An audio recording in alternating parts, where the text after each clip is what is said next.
Hello, everyone, and welcome to Make Your Own Victory, the GDQ Hotfix show that attempts to capture 100% of the joy of speedrunning in 0% of the completed video games. My name is Quacksilver, and we are here at the tail end of our April Community Month celebration showcase deal here on Monday nights on GDQ Hotfix. And we've chosen an interesting theme for this one. Time. It makes dinosaurs of us all. I wanted to do a watch for this, but I didn't have one. It's Bite. Everyone say hi to Bite. But as those of us with a 1 as the first digit of our birth year become an increasing rarity on the internet, it's fun to reflect on how far video games have come over the many, many years and the many, many ways in which speedrunners are playing them exactly as not intended. Tonight for you on the show, we've got 3 different runs of varying degrees of retro and retro-inspired, all built around an exploration of time. Speaking of time, the time of Summer Games Done Quick 2026 is rapidly approaching. We are going to be live in Minneapolis from July 5th through the 11th. You can visit gdq.gg to learn a little bit more or register for the event still. The schedule comes out so soon on May 1st. But I will waste no more of your time to kick our show off tonight. I am so excited to dive in and learn this speed game. It's always a treat when a run beats the final boss, but not the game. And here to run Sly Cooper, Thieves in Time, all bosses, please welcome to the stage, Ison. Hello, Games Done Quick. My name is Ison. I'm joined here by Vipon. Hello. And I'm here to do Sly 4, or Sly Thieves in Time, all bosses.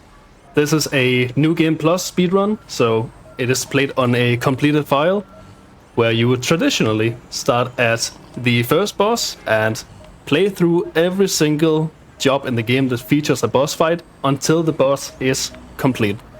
However, for the sake of shaking it up and fitting with the time theme, we're going in reverse. So we're taking the intended boss order and running it backwards. So we're gonna start with the final boss using the game's built-in job replay system, where we can head into our little time machine here and go to the very last job of the game. Deja vu all over again. So without further ado, let us start time in 5, 4, 3, 2, 1, go. Good luck. Appreciate it. So, as the name implies, this is indeed a time travel game, and by the nature of doing this whole boss route backwards, we are kind of being thrown in the middle of everything here. So, right now we are climbing aboard the big bad villain's ship and attempting to do something quite interesting. So throughout the game, we have ran into all of Sly's ancestors from throughout history. Sly is a thief coming from a long line of master thieves spanning throughout all of world history. And we have met up with all of his ancestors. However, at the end of all of the ancestors' respective episodes, their canes have been stolen, making their thieving escapades essentially be wiped out from history because they can't perform their tricks and their trade anymore. So we are going back through the airship and getting everyone's canes back and stopping the final boss, known as Le Paradox, the mastermind behind this whole thing. This was Ryuji Cooper from Japan. This is Bob Cooper from the Ice Age. This is a skip where in this section we need to grab 2 checkpoints. I just grabbed the last one out of sequence, and now I can jump to this ice wall and grab the first checkpoint, which will dramatically shorten this whole climb, reducing the time it takes by over 20 seconds. It is one of the biggest skips in the game, and it was found fairly recently. That's right, like 20 seconds is one of the biggest skips we have. An infamous thing about this game is nothing really saves time, it's all just slightly faster than other things. This is Salim Al-Kupar, which sadly this is the only time we'll be seeing gameplay from him. He has this ability to climb ropes really fast, and he also has a magic flying carpet, which works kind of like a glider, which Sly also has.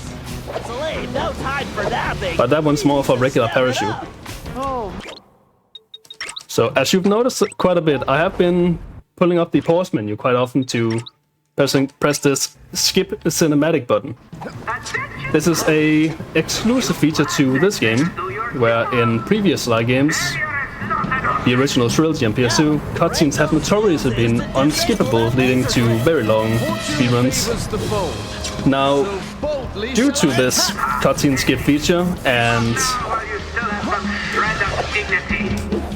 just the general ability to slow down or to skip past a bunch of cutscenes, this game has a slightly shorter speedrun than the rest of the series, like Sly 3, which is my speed game, coming in at about 6 hours for the full game. This one's only about 4.5, so you can see much faster. This was Sir Galeth.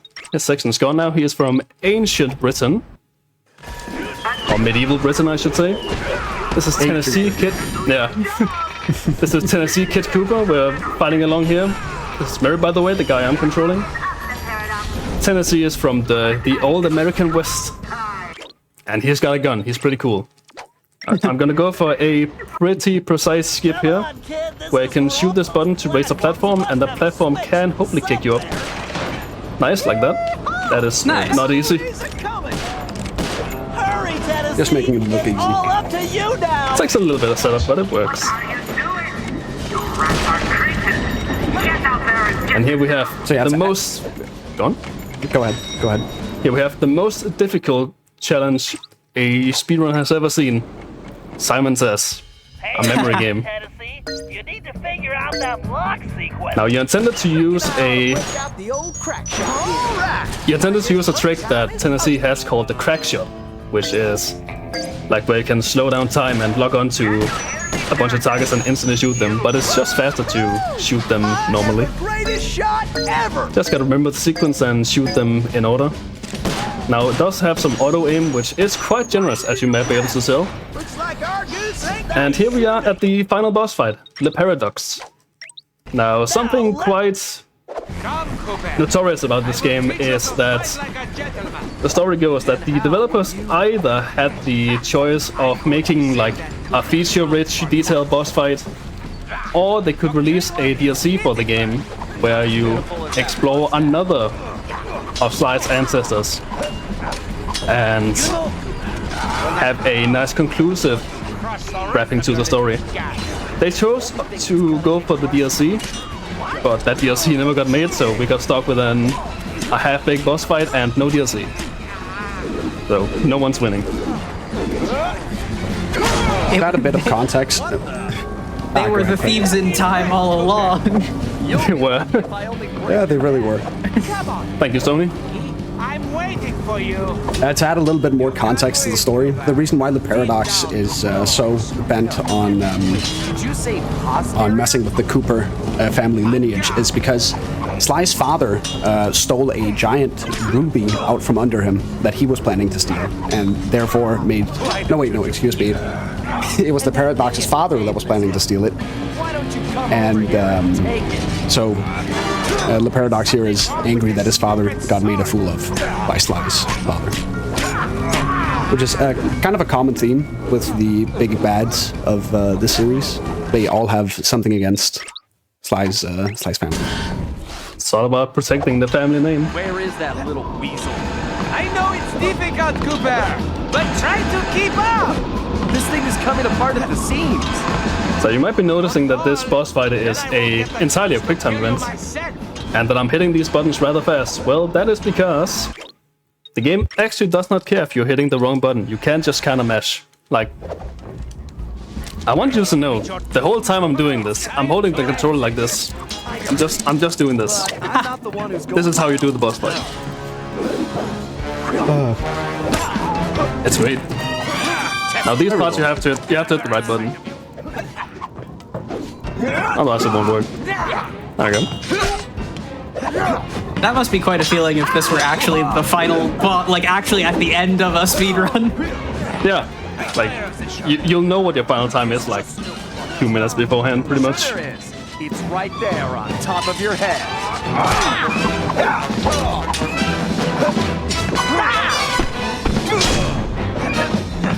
You blasted imbecile! Now, think of your blood pressure. And when this final hit connects on his face, that would be the end of an 80% speedrun. So now, and that's that boss defeated. GG yeah. final boss. 8 minutes, boss. less than 8 minutes. That's like a PB show. I mean, that's gotta be a world record. Yeah, hopefully. Yeah. I gotta quickly quit out of this so we can go back in the order. Sly 4 does have infamously long load times. It does. Yeah.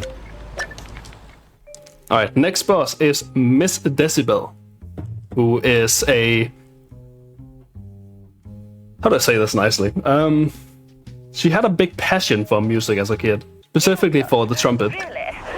She just wasn't very good at it, unfortunately. But then she had a bit of an accident, and the trumpet unfortunately got lodged into her trunk, and now she's just stuck there. But she found out that playing this trumpet through her trunk made her able to like manipulate time and hypnotize people and a bunch of other stuff. So she kind of thought, yeah, you laughed at me, but who's laughing now? Now, this is time for one of the more infamous parts of the game. The plot here is that there is a massive mysterious door, or like a vault, ahead, and there are some guards blocking it. So we need to distract them. And the solution that the gang comes up with is... It's something. We are teaming up with this cop named Carmelita, who is a reoccurring villain / love interest, and we are choosing to distract these guards with a belly dance. I'm not sure why they went with this, but it's in the game and we have to go through it. It does go on for way longer than it should, but regardless. If you have any dance emotes, feel free to spam them in the chat. It is fascinating to see this knowing that it is happening backwards, both from like a story perspective and a speedrun perspective. What do you mean these are the last two bosses? Yeah. And I They can't for even... sure put their best foot forward with this game. Yeah, or backwards. Yeah, true. And you didn't see that. You didn't see that wrong. That was a motion control segment to shake your hips. However, it neither saves nor loses time to not do so. We just don't do it. There's no need. Besides, the monkey's reactions are a lot funnier if you don't do it.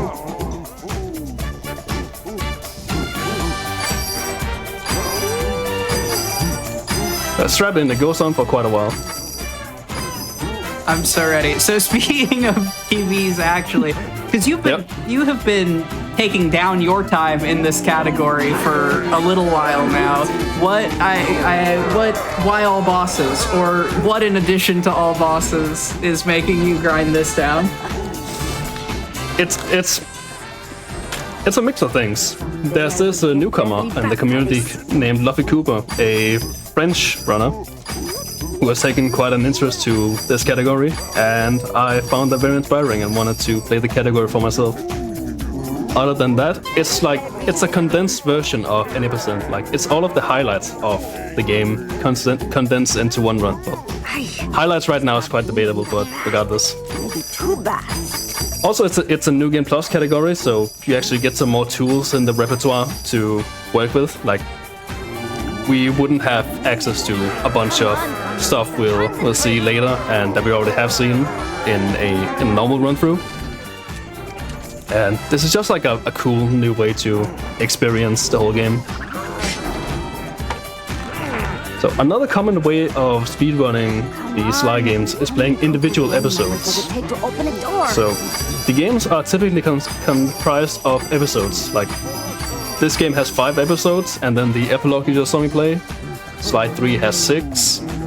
Sly 2 has 8. Every single one of those episodes has their own leaderboards for fastest completion.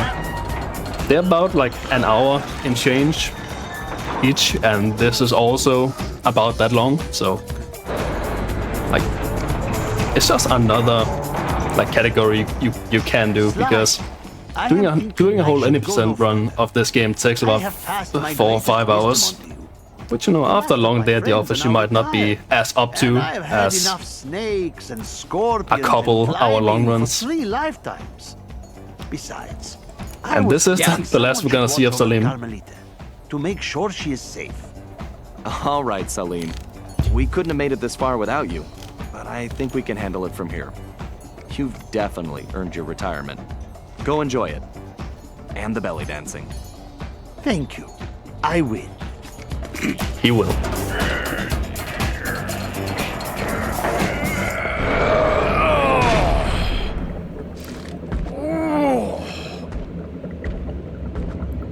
Whoa! So you might be noticing, I'm not skipping this cutscene. Not every cutscene in the game is actually skippable. So a big part of saving time is knowing which ones you can skip and which ones you can't, because, well, to skip you have to pause the game, which loses time if it's unnecessary. And wow, would you look at that? On the, or behind the big door was an airship. The one we've just been in for 10 odd minutes. This is going to ruin my ability to understand the plot of this game. This is perfect, thank you. Yeah, it's lovely. I mean, this is also like the most confusing plot in the series. Finally! Just point me in the direction of the changing room and... Oh yeah, Murray was adamant that he was gonna be the one doing the dancing, but the team voted against him. Murray really likes dancing in this game. Yeah, actually, in the first episode where you meet Ryuichi in feudal Japan, Murray gets himself trapped, or not trapped, but like accidentally in a geisha outfit, and has to dance for a bunch of guards in order to like not blow his cover.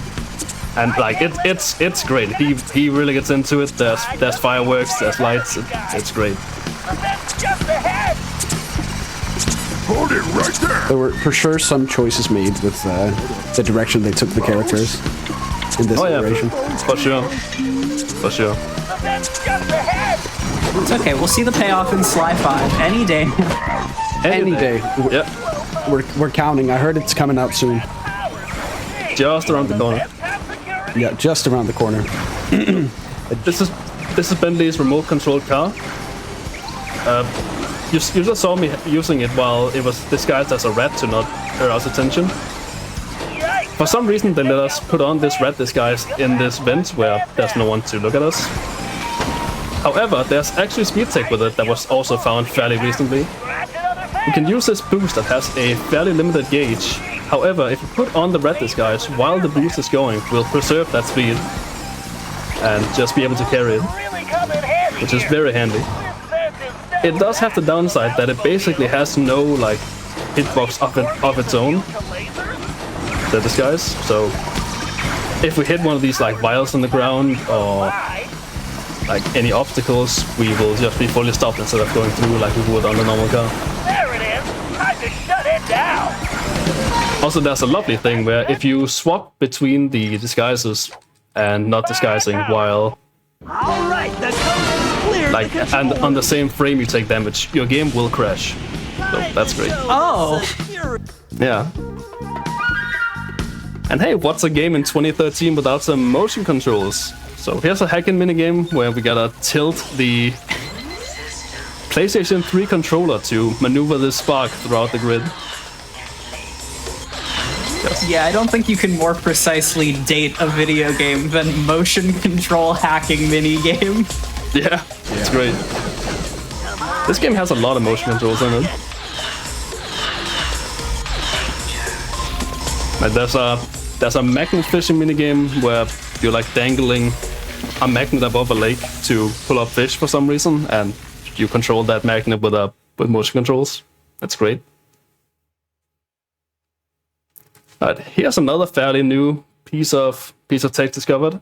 If you have the upgrade Raging Inferno Flop, which is what makes Murray's belly slams make like a ring of fire, you can hit these big turrets that will otherwise be out of reach. The way you're meant to hit these is to pick up these rats and throw them into the turrets.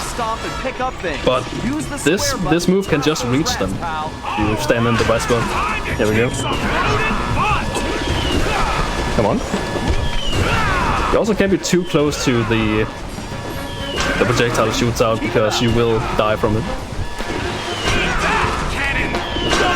Like that. And finally, in the all bosses run, we are on to the boss fight, which is very long. Hello, Cooper. Here's Miss Decibel for the first time. She is something. My own container was fragile. You'll need to find a way to get across before. So another aspect of Sly is that he's also a master of disguise. Every single one of his disguises will be taken in use throughout the run. And this is the Thief outfit, which lets you slow down time. Here we have a rather infamous part where you need to crawl along these wires. And right now, there are a bunch of electric balls going through this line that will one-shot kill you. However, because we skip cutscenes, sometimes they will just not load in. And you'll have to get like until up about halfway through until you can actually see the balls that insta-kill you. So if you get no balls, that's unlucky. And you might just lose 20 seconds because... yeah. So I assume they still have hitboxes, they're just like invisible? Oh yeah, absolutely. You can... Gross. yeah, you can't just be... like thinking you're doing fine and then, oh, you did. This hard. When you're dead, I'm going to add it to my collection. Why don't you come face me and I can deliver it personally? I can hardly wait to get my hands on your cane too, Cooper. Doesn't she ever run out of wind? Squash that pest like a kite. So you might be noticing I'm just tanking most of her attacks. And since this is a New Game Plus run, I have a very hard to obtain item called the Guru's Crystal Ball, which is a reference to Sly 3. The item makes you take only half damage from all sources throughout the whole game. And we got no balls again, that's lovely. So we might just die out of nowhere, let's see. 2 for 2, no balls. That's unfortunate.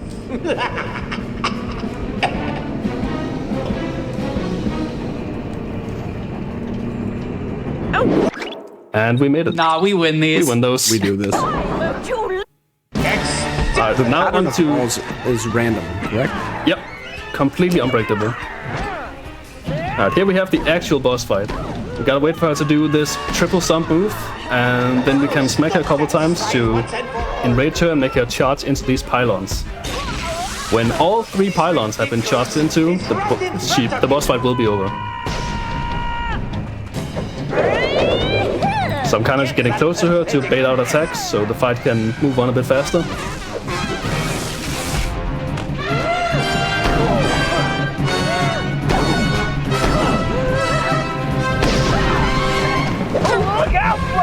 And you tanking some of those attacks, that's to skip for longer animations. Correct. Yep. Yes, sir. Yes, sir. I know we're going to be seeing that a bit later, or I think a more significant amount of time save than here in Miss Decibel. There's a good bit of damage abuse in this run. That, Yep. for some parts we wouldn't be able to do in 90%, for the most part we would. But you know, it's easier now. Oh yeah, half damage. Yep. We take those. I would be dead here in 90%.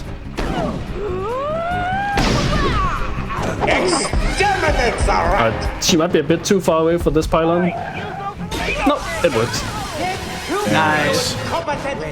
Yeah, you gotta really manage where she is, because she will only move a fixed distance.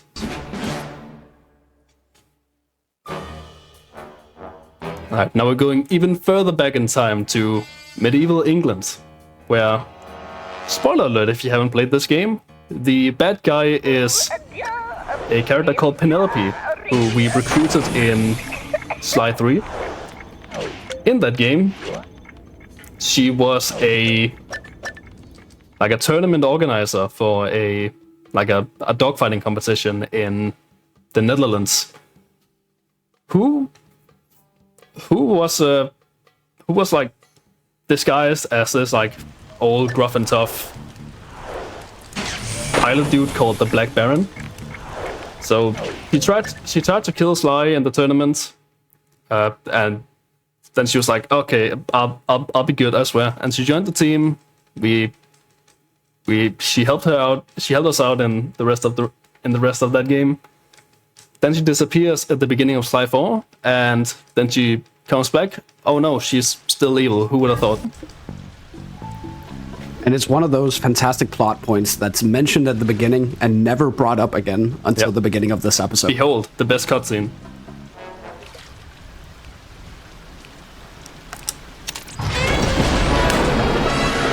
That's a good cutscene. It's great.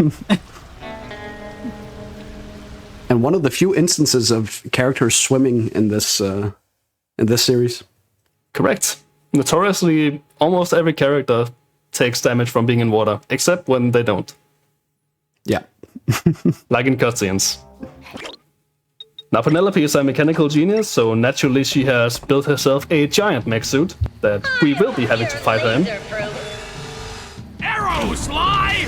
Let him fly! And it would seem like we have gotten quite unlucky. So, because we skip cutscenes very often in this game, sometimes the music doesn't load in properly, or will be loaded in, but at a much lower volume.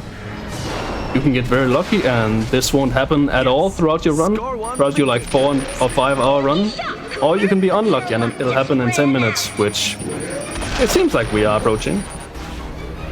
Ah, there's the music, it's just low. That's fine. Is this like the sound locks that happen in Sly 2 and 3? Or much different, but risk. Okay, yeah, it's not at risk of hard locking your console. Like in correct. Yeah. Hey, Yes. I'm sorry, that's a thing in earlier slides? Yeah, so Yes. You want to explain it? sure. So the developers of this game, Sansaru, had to. The story goes they had to like kind of prove themselves to Sony that they could handle Sly. So they were tasked with making remasters for Sly 1, 2, and 3. Great. Looks like I gotta take Now- those arms out again. For Sly 2 and 3, I'm not sure about 1. There's this infamous glitch where sometimes the audio won't load properly after a load.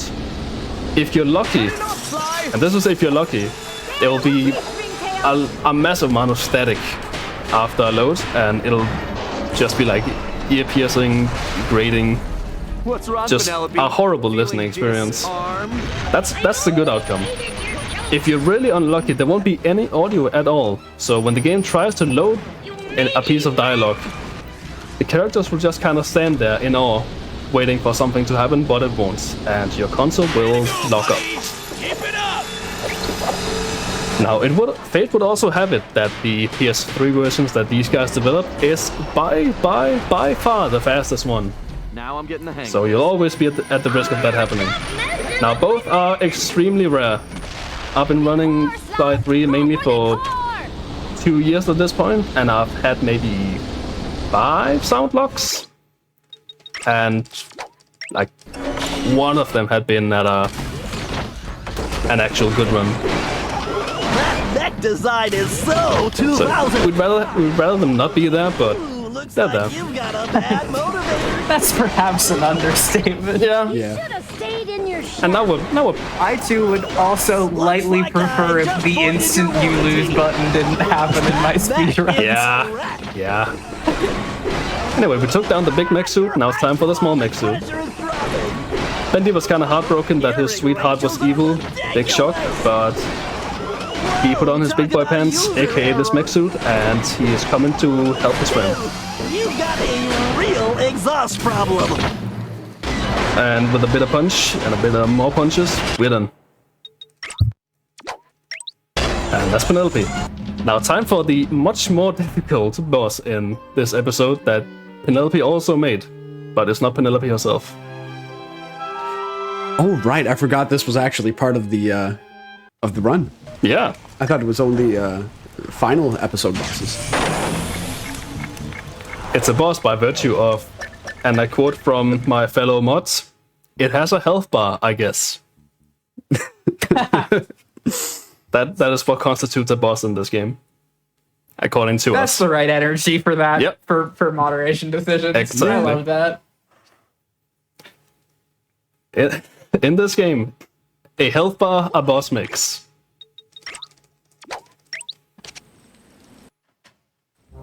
Alright, so this is gonna be the only time we're gonna see Sir Galeth of the Cooper Order, a gentleman, and knight, and so on and so forth. Conquest! Two conquests. Very brash, very hot-headed. Just wants to charge head-on into everything. Relax, Also, he says Fortnite one time. tabs on the Dragon Slave. I don't recall you Yes. passing my back on any jobs. This game was ahead of its time. It really I was. find Galeth Yeah. charming. He has a good heart, even if he is a headstrong goof.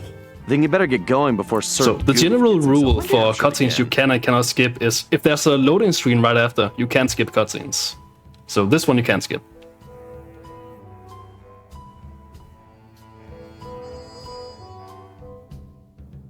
Sly was a bit upset there because him and Carmelita, they were dating at the start of the story, but in the prologue, they break up because she discovers that he's still out there stealing stuff, and she thought he was reformed. And in the second episode, she gets tangled into this whole time travel nonsense.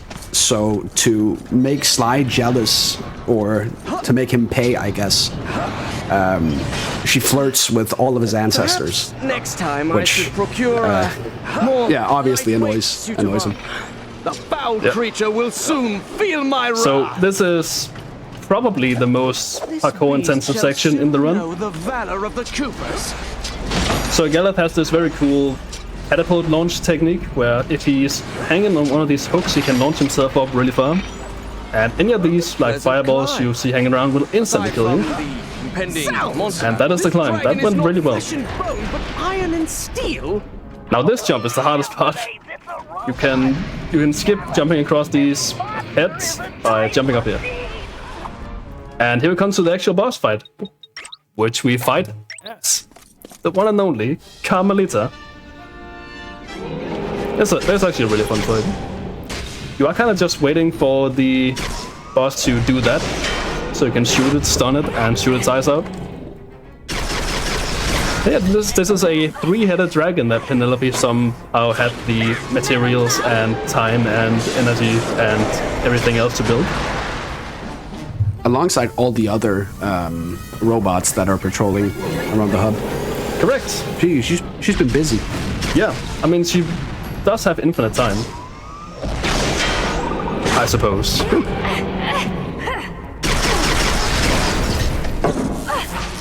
I guess the only thing stopping her at this point would be like old age. Yeah. Carmelita has all those different, I guess it's ammunition types or settings on her gun or something. Are none of those faster than just the default one? I'm actually using the charge shot right now. So you can see if I'm holding down, there'll be like this blue circle. Whenever the heads come down and start shooting out these like fire breaths, you need to shoot them in the mouth 3 times to stun them, but a charge shot will stun them in 1 hit.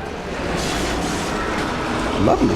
So if you're playing Innocent and you're really ahead on money, you can get charge shot and save a couple seconds in the split. It is pretty nice, but far from needed.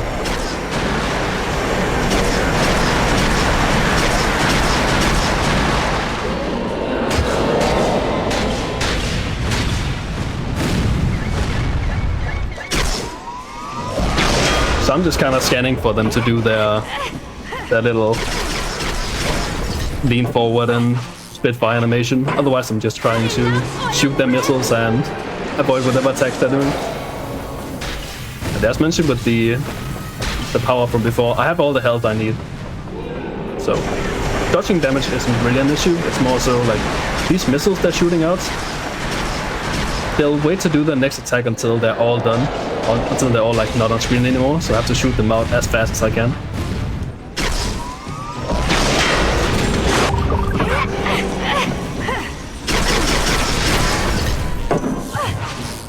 that seems like kind of the platonic ideal of a New Game Plus category, right? Like, it's okay, we're no longer worried about just beating the game. Now you truly do have to go for speed. Yeah, exactly. Good. That's fine.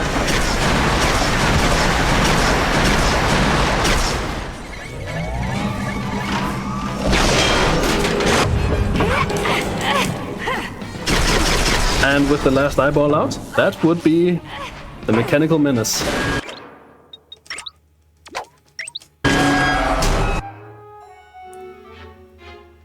Alright, now on to probably the most controversial boss in the series history. Not that he's like offensive or does anything too like weird or whatever. He's just a lot. Yes.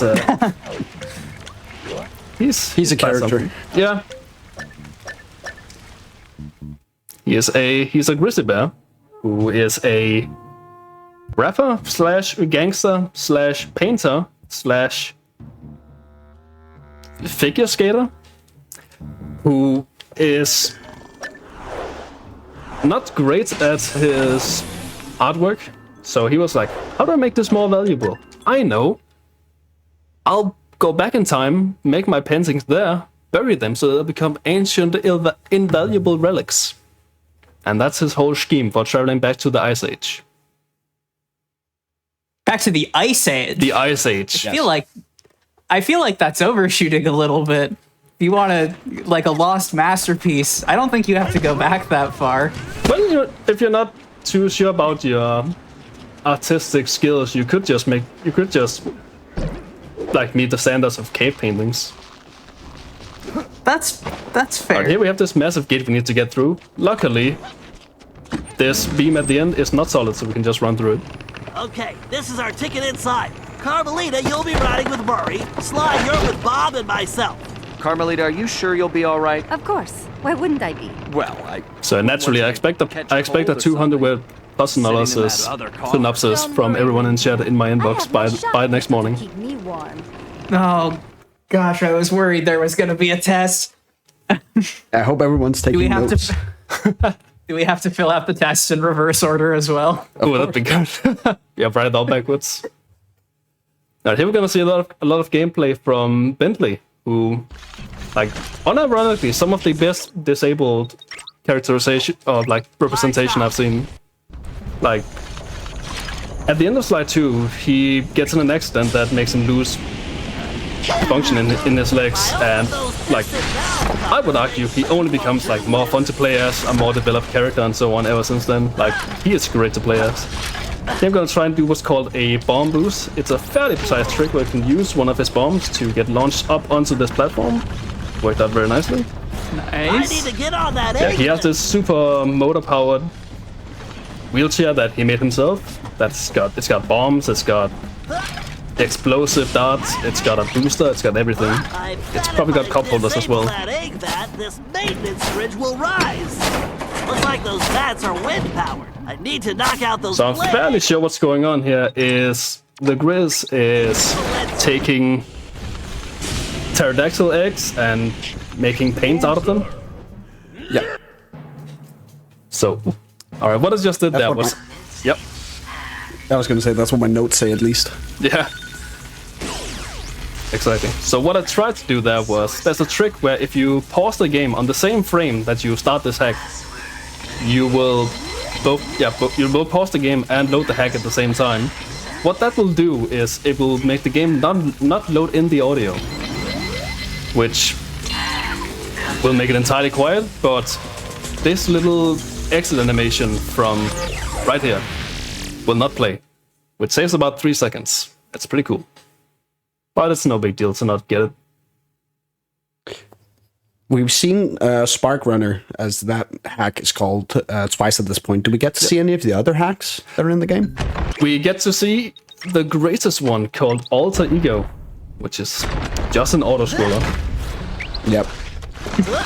The greatest one. Yeah.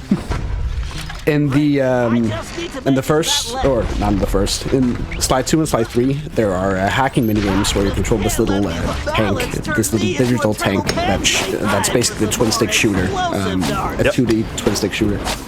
In Sly 4, there are 3 different types of hacks. Spark Runner, the one that we've seen twice so far with the motion controls. Then Alter Ego, which is another variant of a twin-stick shooter, which we're going to see a bit later. And then I don't remember the name of the last one. That one's called...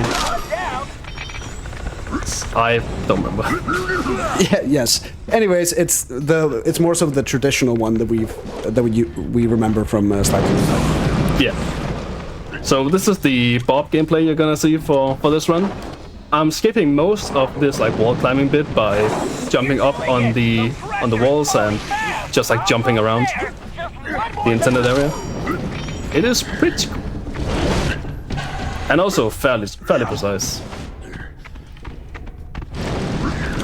And after we've gotten this little valve off, we will be on to the Sly section, where we'll see the next disguise, which is the Bengal Tiger skin, which lets him do the Feral Pounce. This disguise is kind of morbid, since as you see, there are saber-toothed tigers as guards in running around this episode. Yeah. And you just draped their pelt over you, and now you can jump. Hey, listen, this is a rock we took from Grizz. He did it. We're just making sure. We're just making sure that poor guard's death wasn't in vain. Yeah.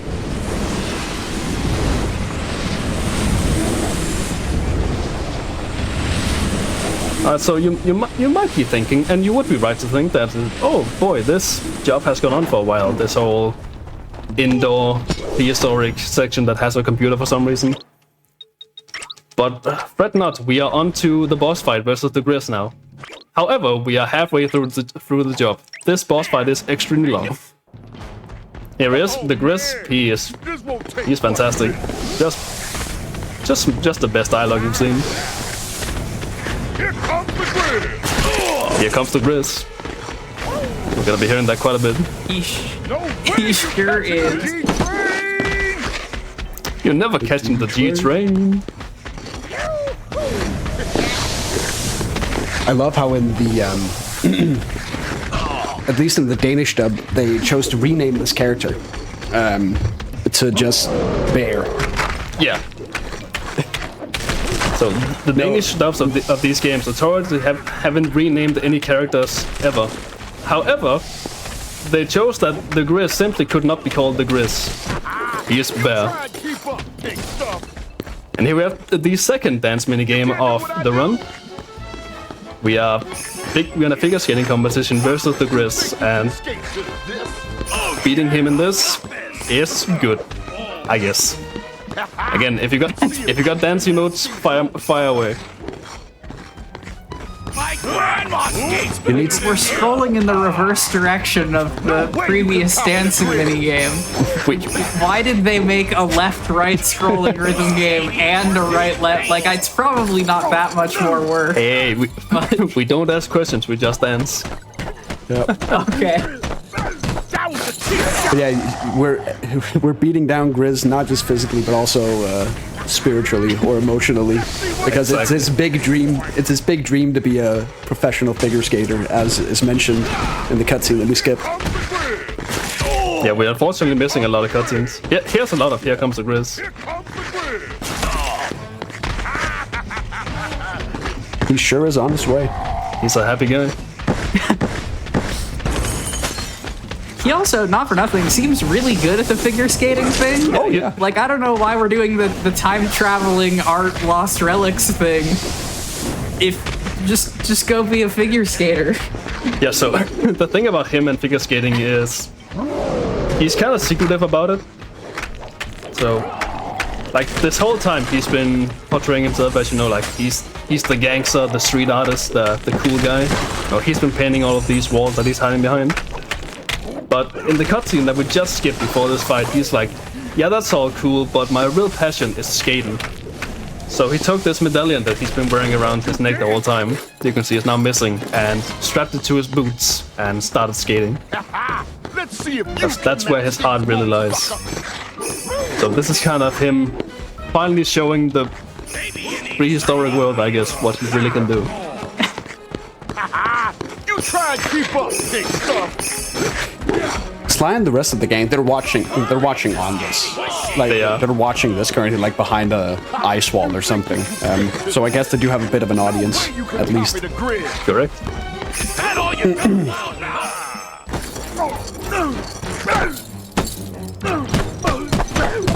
Also, like, the animation in this game is just fantastic. Like, the way that Gris and Mary are animated in this fight, it's so good. In general, this game, even though it had a relatively poor reception, like, I'd argue that it's great in every aspect except for the story. Yeah, that's like the main critique of this game. Like, everything about this game is really good. The story just has some holes. So, some interesting decisions were made. But I think that's for everyone writing the synopsis to discuss. Exactly. Oh yeah, that's for the essay question. Yeah, we also need a deep analysis on the Gris and his motivations. On the desk. Yeah. By end of day tomorrow. No way you catching the G train! I don't know, like I'm pretty sure men were allowed to figure skate in 2013. I don't know what the grid is on. Yeah, probably. Do you think grizzly bears were allowed, though? There's nothing in the rules that says a grizzly bear can't figure skate. I haven't read the figure skating rules, but I'll take your word for it.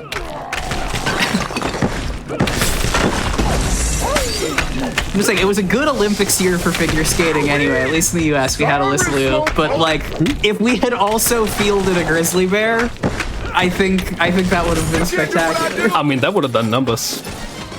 It really would. Ha! You think you can skate to this? You think you can skate to this? No way you can copy the grid! Also, as with the Paradox boss fight at the beginning, I am not timing these inputs at all. I'm just mashing the next button. The game does not care. As long as you press the correct button at some point, you're good. Great with the minigame. Yeah, in fact, it's optimal because when you do the last input, then the fight will end. And the faster you do it, the faster you can go. Also here, you don't need to punch him, you can just wait. And you're done. Wow. Styled on him. That's great. You just have the stare down of a century.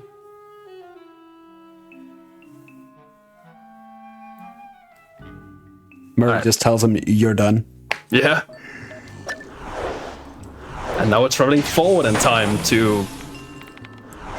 I don't know what approximate year it is. Probably 1800s America. During the old American West. I think it was 1880s. It's probably right. Where we are facing a disappearing mafia guy who decided to become a sheriff in the Old West. Named himself Sheriff Toothpick. Like you do. As you do. So here's I think his name was already Toothpick, no? Yeah, I think so. Yeah. So here's just like a great example of the thing we said with loading screens. Here we have a fairly long loading screen leading into a cutscene we're instantly gonna skip, leading into the longest loading screen in the game, leading into a cutscene we're gonna skip into a short loading screen. This is number 2. This is the long one. But you can check out the trophy list for some even tougher objectives. Yeah, you can check how I've got 110% of all the optional mass you can collect. And these load times, they're pretty long, but we are playing on the fastest version available, which is the digital download version. If you were playing this on disc, like some of these cuts or loading screens, they can take upwards of 90 seconds. Oof. Yeah. This game is rough on the disc version.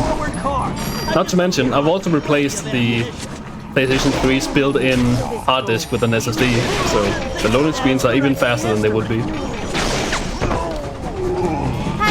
Yeah, hard disk on with playing this with disk, like that's recipe for disaster. Yeah. Nice shooting, Carmelita. You're shooting and my hiding. All right, time for a hack. Nice outfit, Bentley. Speaking of Bentley, here we have the infamous alter ego hack, where we have this lovely caricature of Bentley, and we are doing a twin-stick shooter through a very, very slowly scrolling corridor. This is it. We'll be here for a while. We can pick up these... What are the levels for? Yeah. We can pick up these stars to fill up that gauge in the bottom. That takes you from level 0 to 10. Every level gives you an additional power-up. Level 2 lets me move faster. I think it's level 4 that gives me a triple shot. Just try and clear out these enemies, clear out the hacking gunk, whatever the purple stuff is.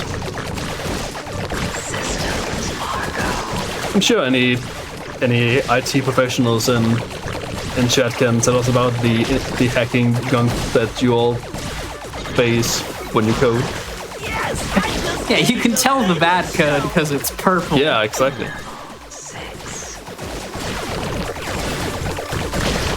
And also looks like eyeballs.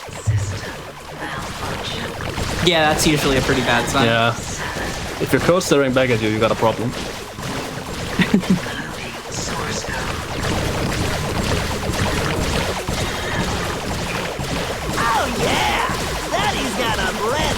Yeah, that's true. As pointed out in chat, Toothpick was a massive fan of like old cowboy movies. Constantly like played cowboys and everything as a kid, but you know he had to go and get a job and be a boring everyman. Alright, here we have was also. Go ahead. Here we have the boss of this alter ego hack. Okay, so there's a... If you're like really precise on using these like bombs we have and doing the right amount of damage before you use the bomb, you can skip this whole like charging section. Just like that, and the boss is gone.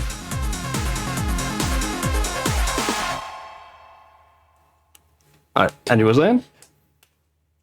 No, I was just pretty sure that Toothpick was also a relative big fan of like gangster movies. So first he was like a modern day, like trying at the very least to be like a modern day Al Capone, robbing banks, and then he was approached to go back and thwart Tennessee Kid Cooper's big bank heist that made him infamous. Correct. About time. Alright, here we have Tennessee returning for one of the longest Ancestor gameplay segments that we're gonna see. So here we see the crackshot move that I mentioned in the section from him in the epilogue, where we can essentially lock on to up to 6 targets and instantly shoot at all of them. Here we only need 3 at most.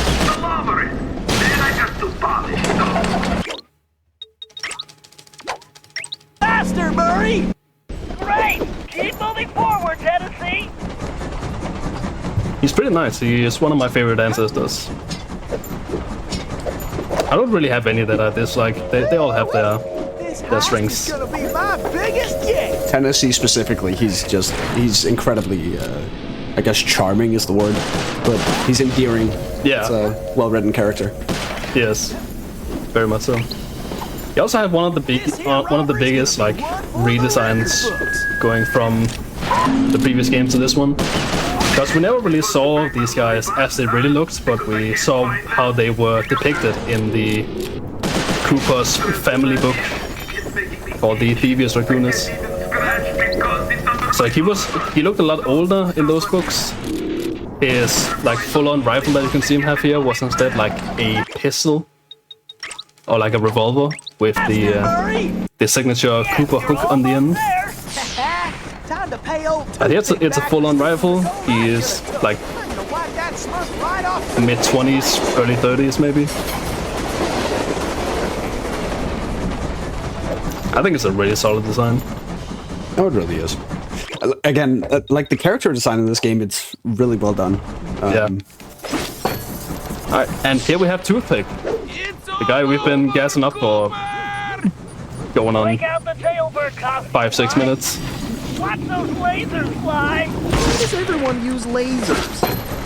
Here we have Sly's prisoner outfit, which he got when he intentionally was thrown in jail when he arrived, so he could meet up with his ancestor, who was also in prison. So we learned a couple of things about Toothpick. One, he is very sensitive to loud noises, so we are pumping these steam horns to blow these big whistles that he's chosen to stand next to while shooting at us. No way to jump these twisters. Also, he can just like get really big.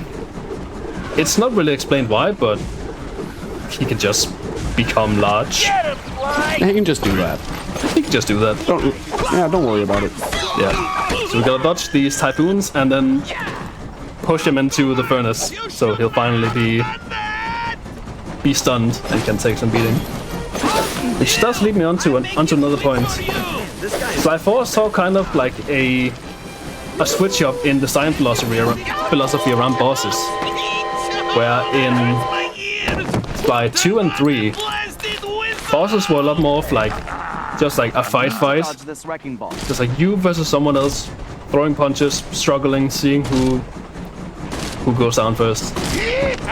Meanwhile, Sly 1 and also Sly 4 have this approach of, have this more like traditional video game boss fight approach, where it's like the boss is gonna throw out attacks, maybe summon some minions, and then it's gonna do something that makes it vulnerable to damage for a little bit.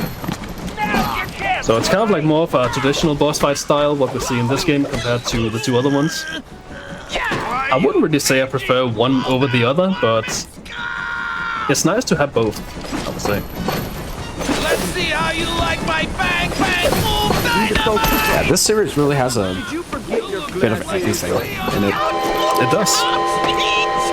That hurts my ears! Who turned on that blasted whistle? Who did turn on the blasted whistles? I can't let him squash me. Could possibly be myself. No. So which boss is your favorite? I should dodge these. In this game, I would say probably the first one or the last one in this run. Yep.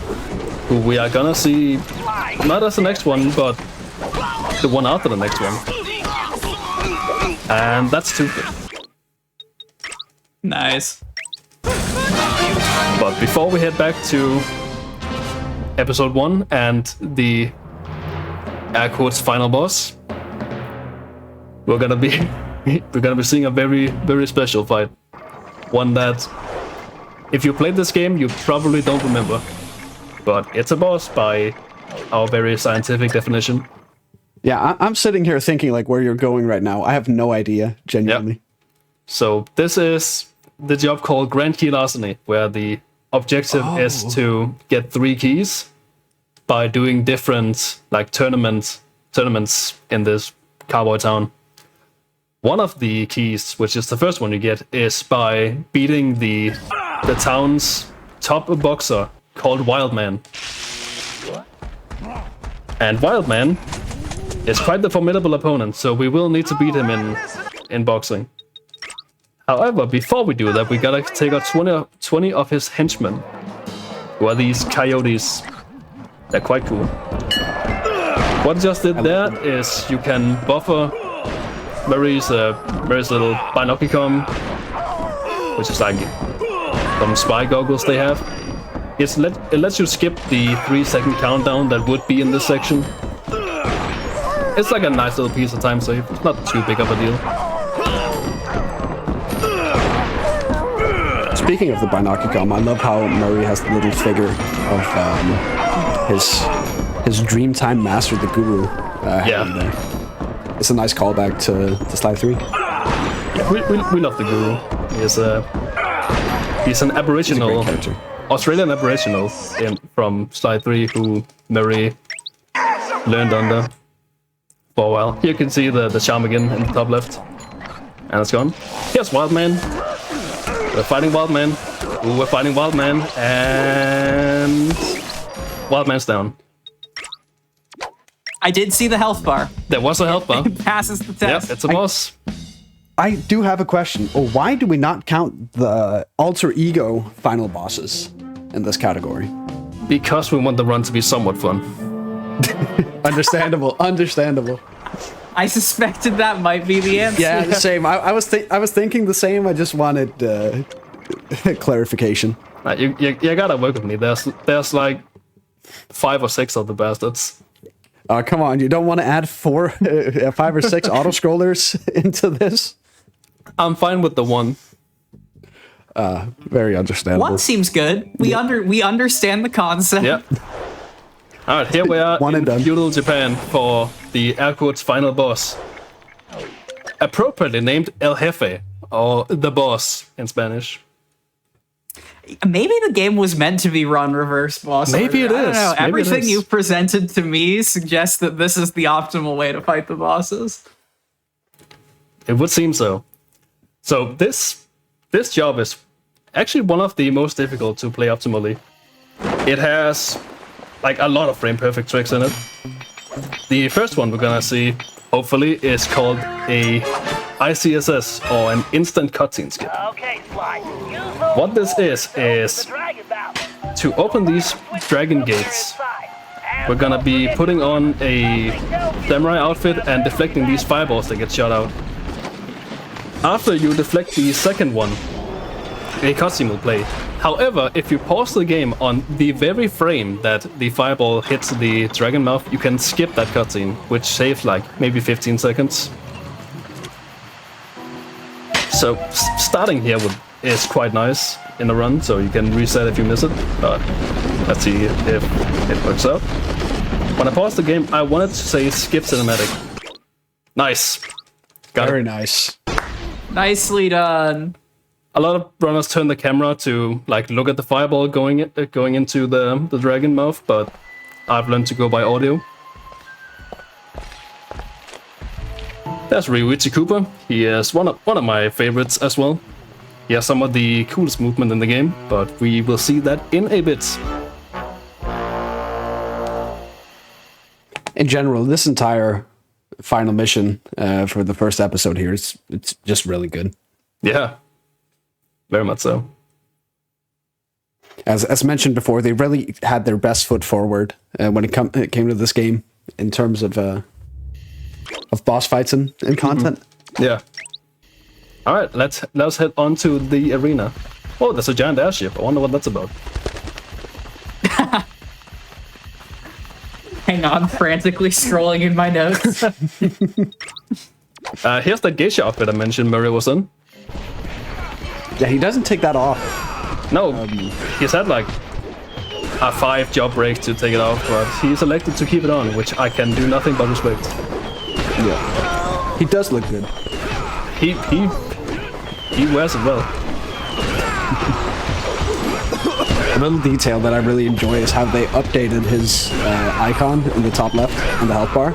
Oh yeah, that's great. Add in the hair for the geisha outfit. Yeah, and the lipstick. Here, but he's still Ryuichi. wearing the mask. Yeah. What's cool about Ryuichi is he has this dragon leap ability that lets him just like leap from ledge point to ledge point. It's very cathartic to just spam over and over when you can. Like here. It's just such cool movement. There are some tricks that are done in the in either episode runs of this episode or any percent that are like very technical launches that you can do with this Yeah. this ability. Yeah, so you can make this leap like latch onto a point that it can't actually make it to, so you'll just preserve that momentum and just go flying towards some point that you hopefully want. It is very consistent, but it does look very chaotic. I like how we still got the fourth wall break there from El Jefe. Yeah, just making us shush a little bit. Yeah. Alright, and here we're gonna meet the boss himself. And another unskippable cutscene.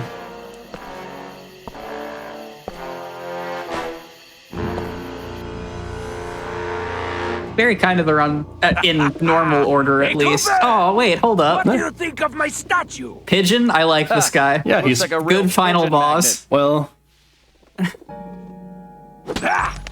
I hope you can fly. Bad final boss. I think we should deal with them. Never catch me. Alright, here we're gonna be seeing another frame perfect We'll see piece of about tech that. called a displacement boost. So Sly has the ability to land on and run on ropes. However, if you land at the very edge, you'll be like a bit into the wall and the game will push you out. If you jump on the frame, you get pushed out, you get a massive launch forward. We're gonna use this to jump past a cutscene trigger. And hopefully, Gotta dodge these that's it. fireballs. That was Very nice. that's a, Nice. oh, that's a fireball. That's like a free one that saves like a little bit of time. This is the one you really want. You can take a lot of attempts at this before it actually loses time to just watching the cutscene. Come on. There we go. Very nice. Nice. I'm feeling the heat.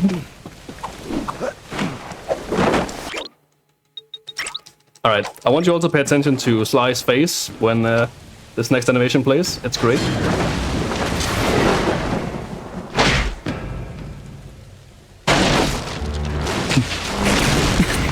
Alright, Hefe's gonna shoot fireballs here. We're gonna deflect them to stun him. And that's how we deal damage to him. Now you can't obviously see the fireballs because I'm standing as close as possible to make it go faster. Here's a piece of New Game Plus movement. We have an ability to like do this Runs away a lot. flying attack onto enemies that we can use to get onto this platform early. It's a very, it's like nice flashy bit attack.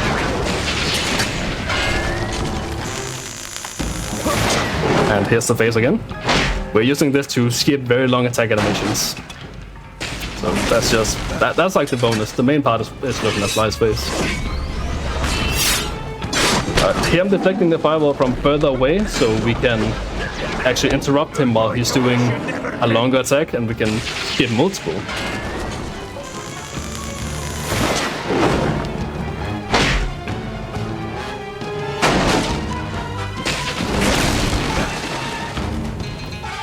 Alright, time is coming up in about a minute, I would say.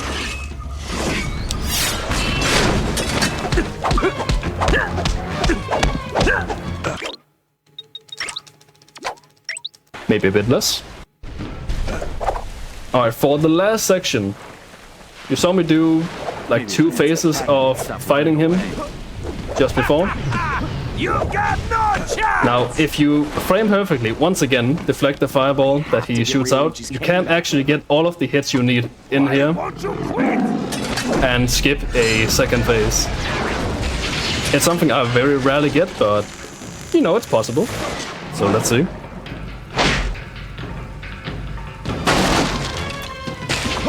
So time is maybe possibly coming up in How do you 3, like my cane style? 2, 1. Nope. Aww. That's okay.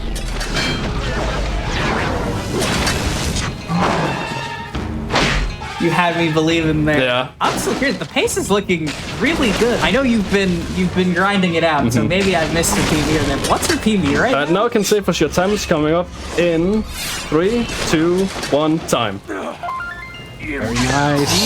GG. GG's. All right. I'm gonna wait the final because the last time I remember seeing you post was a 106, and I think this is gonna be a 105XX Ooh. RTA by our count. I'm waiting for the delay to catch up here Yeah. to be certain, but Unfortunately, I did get a pretty big PV while warming up for this event. oh, let's go. I mean, yay. Yeah, it looks like what 105.46 on the RTA. That's Okay, yeah. still gotta be within obviously within a minute of your PB? Yeah, before starting, like a couple hours ago, I got a 105.17. Nice. But yeah, that was pretty close to as good as you're gonna get from me. I mean, GG, and thank you both so much for coming on. If either of you have shout-outs you want to give, please give those, and also let the people know where you're at on the internet and what you're up to. Yeah, people. I was gonna say, you go ahead first. Floor's yours. All right, well, first of all, massive shout-out to the Sly Cooper speedrunning community. Specifically among which being a runner called Remo Christian. When I first started speedrunning 2 years ago for a tournament, I was on his team and he was instrumental in teaching me both Sly 2 and 3. He was a massive part in starting my inspiration for the series, so massive shout out to him. Otherwise, like, if this looked at all interesting or you've ever thought about running any of the other Sly games, like, please head to the official Sly Cooper speedrunning Discord. You can find it by going to the speedrun.com page and checking just below the game title. There'll be a Discord link. You can find me on twitch.tv/Eisen_SR. I mainly run Sly 3 and 4. I might on occasion do something else, but that's very, very rare. It's 99% Sly. I mean, it's what I do. I have the ending to Sly 3 tattooed on my forearm. Like, I love these games. And yeah, that's all from me. You can find me on twitch.tv/Vipholm_. I'm a Sly 2 runner mainly, but we do dabble in other stuff every now and then. And shout out wise, just huge shout out to Eisen for having me and inviting me on here. Amazing. Thank you both so much for thoroughly destroying the timeline. I'm so lost. The essay I submit tomorrow will be complete confusion. Looking thank forward you both to it. so much for coming on. Yeah, we are going to take a quick break, and when we come back, perhaps one of the most, if not the most well-known game with time in its title. When we get back after the break, there will be some Ocarina of Time waiting for y'all. Ooh. I will see you there.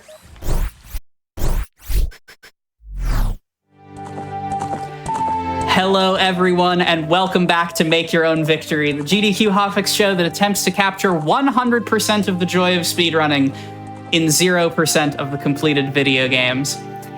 As mentioned at the start of our episode tonight, this is our exploration of time here at Make Your Own Victory, and I would be simply remiss to consider exploring time without perhaps the single most famous speed game of all time. So without any further ado, here to run the shockingly new given the game's history, mainboard non-beat the game category, Nocturne RTA in The Legend of Zelda Ocarina of Time, please welcome to the stage, Count LG. Hello. Thank you. I'm Count. I'm here to run Nocturne. What's going on? And I have some lovely commentators with me to help. Hi, I'm Adam. And I'm Matthias. Good to be here. So yeah, I'm pretty much ready to start whenever. All right. I will go ahead and count you in then. All right, let's go. We'll kick this off in 3, 2, 1, go. Good luck. All right. So this is Nocturne RTA.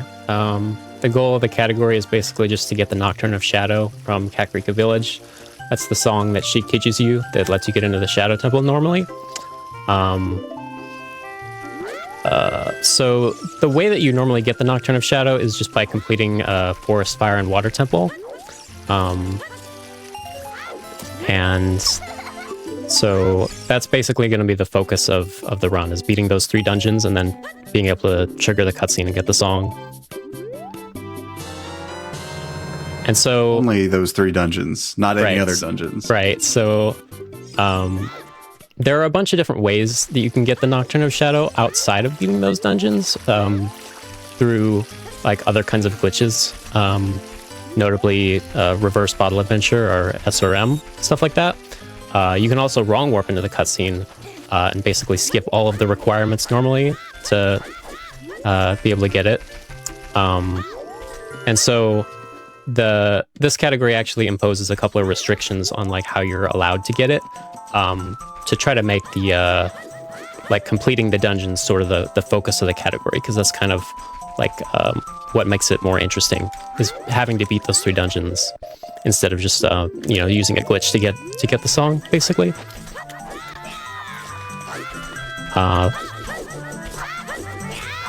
So already we have a precise jump slash here to clip into the Zora's River Warp. This escapes the forest early and skips the entire Deku Tree portion. So that's already one dungeon skipped. Of course, we only want to beat the 3 that we have to, and that's a big sequence break right off the bat. Yeah, already one of the most famous sequence breaks in the game, like basically 1 minute into the speedrun. It skips a lot of you know, early game content, and you basically are just free to explore the rest of Hyrule now. So coming up here, I'm going to head to Kakariko Village. We don't actually need to do that much as Child Link. Some other OOT speedruns might like go meet Zelda, or you know, maybe even beat a dungeon or 2. This run basically just needs to go to Kakariko and collect a couple of items that we'll be using in the adult section. Notably the bottle and bomb shoes.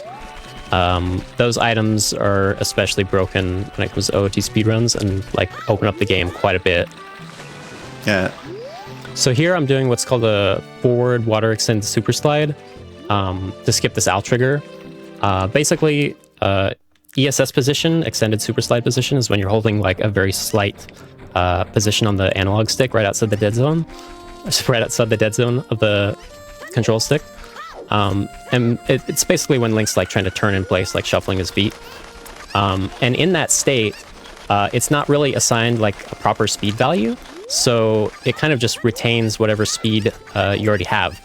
And you can use that to just like, you know, slide around on the ground basically. And a really interesting property of ESS is that owls can't actually talk to you while you're ESS shuffling.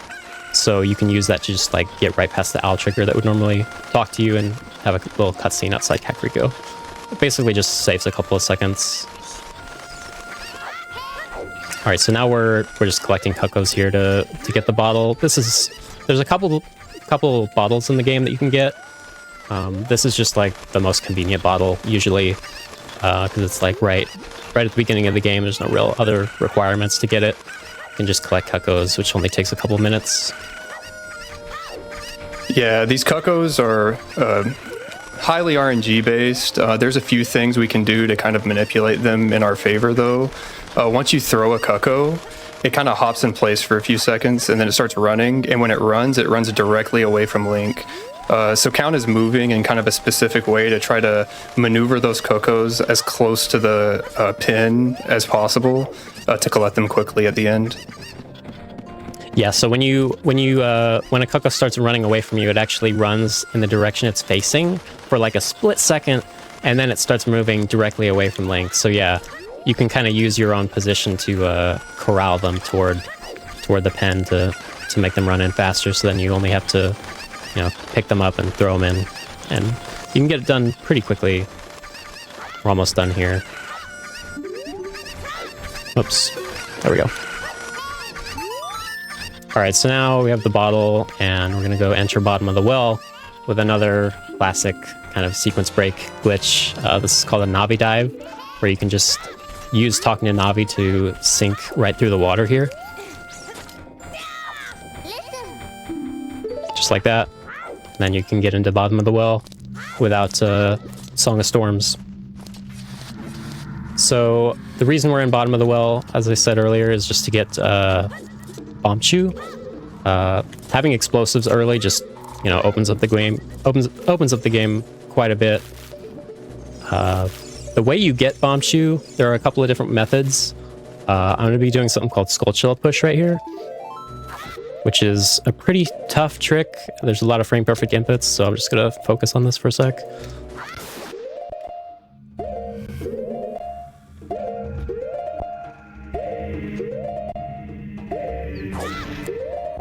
Yeah, so Count is going to kill this Skulltula, and then the dead body is going to push Link out of bounds so he can swim to the Bombchu chest. Yeah, just like that. So when the Skulltula dies, it actually has a really large like collider that appears, and basically, if you're in that collider when it spawns on the ground, you get a big push, and you can use that push. We usually call it displacement, in combination with the speed from a backwalk, to clip through this little bit of geometry and just fall into the water.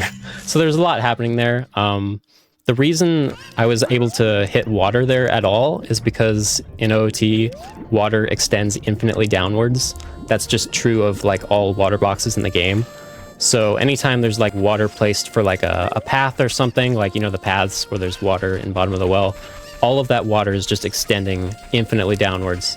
So as long as you can get under it, then you can like hit the water hitbox basically and just float up to get inbounds again and reach the Bombchu chest, which is normally covered by some rubble that you'd have to like blow up with a bomb, basically.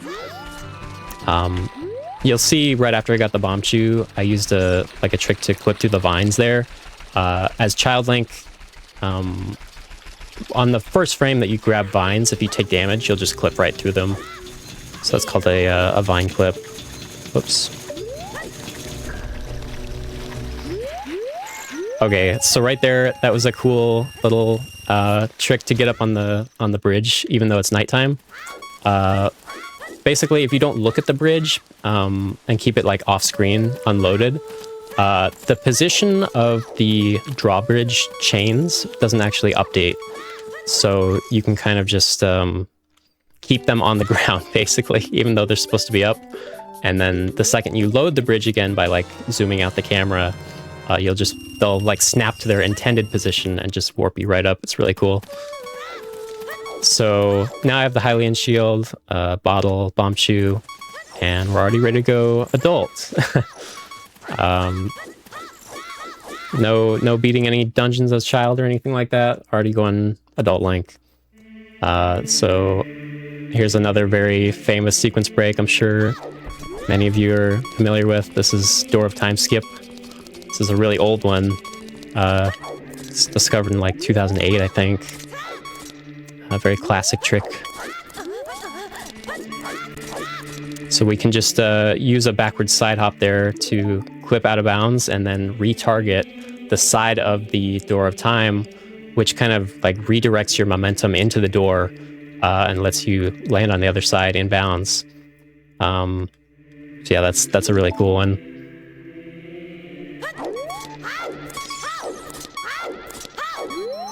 Now we have the Master Sword. So that's the child section done. You're talking about like, oh yeah, you're talking about relative fame and recency of glitches. How recent is Nocturne RTA as a category? Because I know it was very recently made a mainboard thing, but how old is the run as a whole? Right, so Nocturne RTA isn't actually that recent. It was actually an extension category for a long time.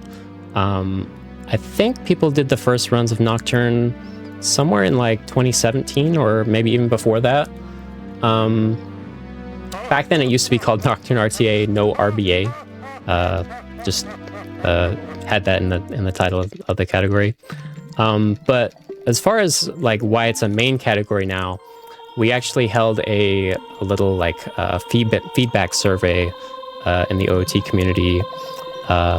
This was sometime last year. And we just like were asking people like, is there anything, you know, that you want to see like changed up with our leaderboard structure, stuff like that. And one of the things we proposed was adding some like popular extension categories to the main board. And Nocturne was one of our proposals. And yeah, it does kind of like break the convention of main categories having to beat the game. You know, there was some discussion on like, you know, whether or not all the main categories should be full game categories that beat the game or not. But in the end, people just seemed to like the idea of it being promoted to the main board, so we just went with it, and it had pretty strong support in the feedback survey. So we moved all the runs over, and yeah, and it got a decent amount of new activity as a result of that, which is what we wanted. Also, I mean, no bias, but mainboard categories that don't beat the game they're kind of cool. Yeah, I wanted to ask you about that. Like, what was your fascination with categories that don't beat the game? Like your inspiration for this show? Oh wow.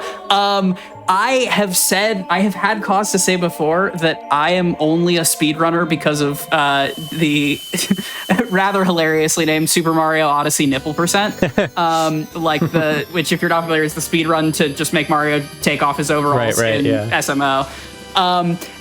Because I was getting into speedrunning around the time that the Mario Odyssey sub-hour was the cultural touchstone in speedrunning, I guess, and seeing that it was a thing that you could do in video games was what actually got me to not be a spectator and try it. And so I feel indebted to that. It's also just fun to play games wrong, you know? Yeah, absolutely. It's funny you mentioned the sub-hour in Mario Odyssey. I remember when that was happening too. Kind of showing my speedrunner age here. Even though it doesn't feel like that long ago. That's what this episode is about. That's what this episode is about. I mean, Ocarina of Time is only, 10 years old, right? It's not that old a game. Maybe it just came out last week, right? 3DS version, maybe. Don't say that. Oh, that hurts. OT 3D turning 15 years old this year is a little bit concerning. Oof.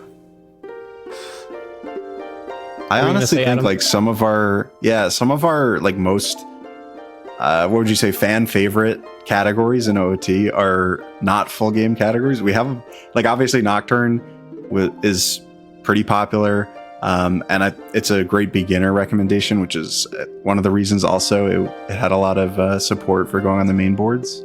I think it's a great first category getting into OT. And then we've got some fan favorite 37 water temple keys is a crazy goal that we all love. Bingo's a huge thing in Ocarina of Time. A lot of great bingo players, always racing bingos. So honestly, a lot of us don't really like to beat the game. I'll admit. And Zelda's just such a good series for it too. How many different Zelda games have jump off the watchtower and die? It's got to be close to all of them. Or Ocarina of Time has jump off the watchtower and live. Incredible. There's a lot of death percent categories, I guess, in Ocarina of Time. I think that just applies to the Zelda series as a whole. There's a lot of categories that. Well, now we're going to get the hook shot, so returning to your regularly scheduled Ocarina of Time here. Yeah, just sliding doing around here. a couple little slides here. So very similar to the Wes's from earlier that he did to get into Kakariko. These are hyper extended super slides, Hesses. I'm going to mess up the technical explanation, but if you roll into an explosion and then target and shield while holding that ESS position, which he explained earlier, you get a lot of speed, even more speed than the West from earlier, as you could see from those bomb chew Hesses. He's going to be doing that a ton, so look out for those. They are fast and they enable a lot of tricks in this game. Yeah, exactly. And the speed you get is from shielding damage, basically. You actually get negative 18 speed when you shield damage in a particular way. And with ESS, you can just keep that speed value the whole way. That's why you slide backwards, because it's negative speed. And it's faster than Epona.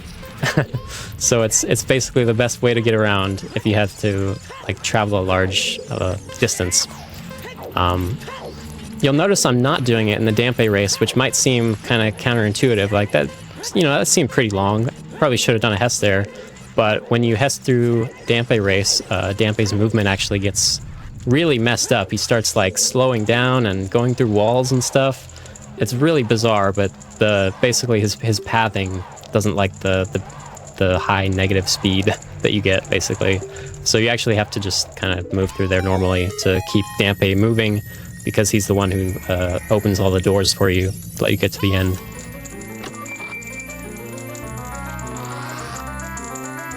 So here we're getting the hook shot, really useful just throughout the run, and particularly for two really cool glitches you'll see a little bit later. Yeah, so there were a couple of different routes explored for this category recently, and even the idea of like skipping hookshot entirely was explored and researched a little bit. And it turns out that it actually was faster to just skip hookshot entirely and use some other like techniques to like beat certain bosses and things that would normally require hookshot. But then we found a huge new glitch in Fire Temple that uses hookshot, and it immediately got routed back into the category. So that was really funny when that happened in the community. Yeah, would have been very cool. Basically got taken out very and put rare back in really skip. quick. Almost never get to skip the shot. So right there, what I just did was I damaged down to critical health. Critical health is when you're at like 1 heart or less. The camera zooms in and the hearts are beeping. When you're in that state, you can get what's called a fairy flex drop, where you like, you know, cut the grass and you can get a fairy drop basically. And the reason we want a fairy is to be able to die and get revived, which is useful for certain glitches. Specifically what's coming up here. Just save here. So our goal here in Dodongo's Cavern is to get bombs. And Count's going to do a really cool trick to do so. Yeah, exactly. So bombs, just like Bomb Shoe, are really useful. You can basically, you know, do a lot of cool, crazy glitches with them. And the fastest way to get bombs is to come over here and do what's called a hookshot jump. Just like this. So basically, you hookshot something, and then on the exact same frame that your hookshot connects, you die using the lava damage there. And when you do that, you get a huge amount of vertical velocity that basically just sends you into the air. And since the bridge above only has one-sided collision, you can basically just pass through the underside of it and land on top. And that lets you get up to the second story of DC really quickly. So you can just go right to the bomb chest, and now we're out of here. Yeah, if you thought that trick was cool, stay tuned. Yeah, definitely. Also, I don't want to skip over this. We do have 2 bottles. We did duplicate a bottle, so you weren't seeing things. We do also have bugs in addition to that fairy. But the bugs are sort of confined to our C buttons. So there's no bugs in the inventory. It's sort of a fake bottle. But that's another thing he did in the graveyard, was duplicate that bottle onto another C button. Yeah, so normally with bottle duping is a pretty well-known glitch in the game where you can just duplicate a bottle over pretty much any item you want to in your inventory. But I didn't have many like items in my inventory that I would like be willing to sacrifice by duping a bottle over them. So what I did was I duped a bottle over an empty C button, which, yeah, as Adam said, it dupes it on the C buttons, but then if you look in your inventory, you don't see the bottle anywhere because there was no item to put it over, basically. So right now I have the bottle of bugs on my C button, but if I were to ever like equip over that bottle, it wouldn't come back. You know, I wouldn't be able to re-equip it. It's just on the C buttons, not in the inventory. So I'm basically never going to equip anything to C down for the whole rest of the run. Just gonna keep the bottle of bugs there the whole time, so that I never lose them. The trusty bugs in like every OOT category, our most trusted allies. Yeah, so I'm getting Goron Tunic here. You can actually skip Goron Tunic. It just, you know, makes certain sections a little bit easier to deal with. It doesn't take that much time to get.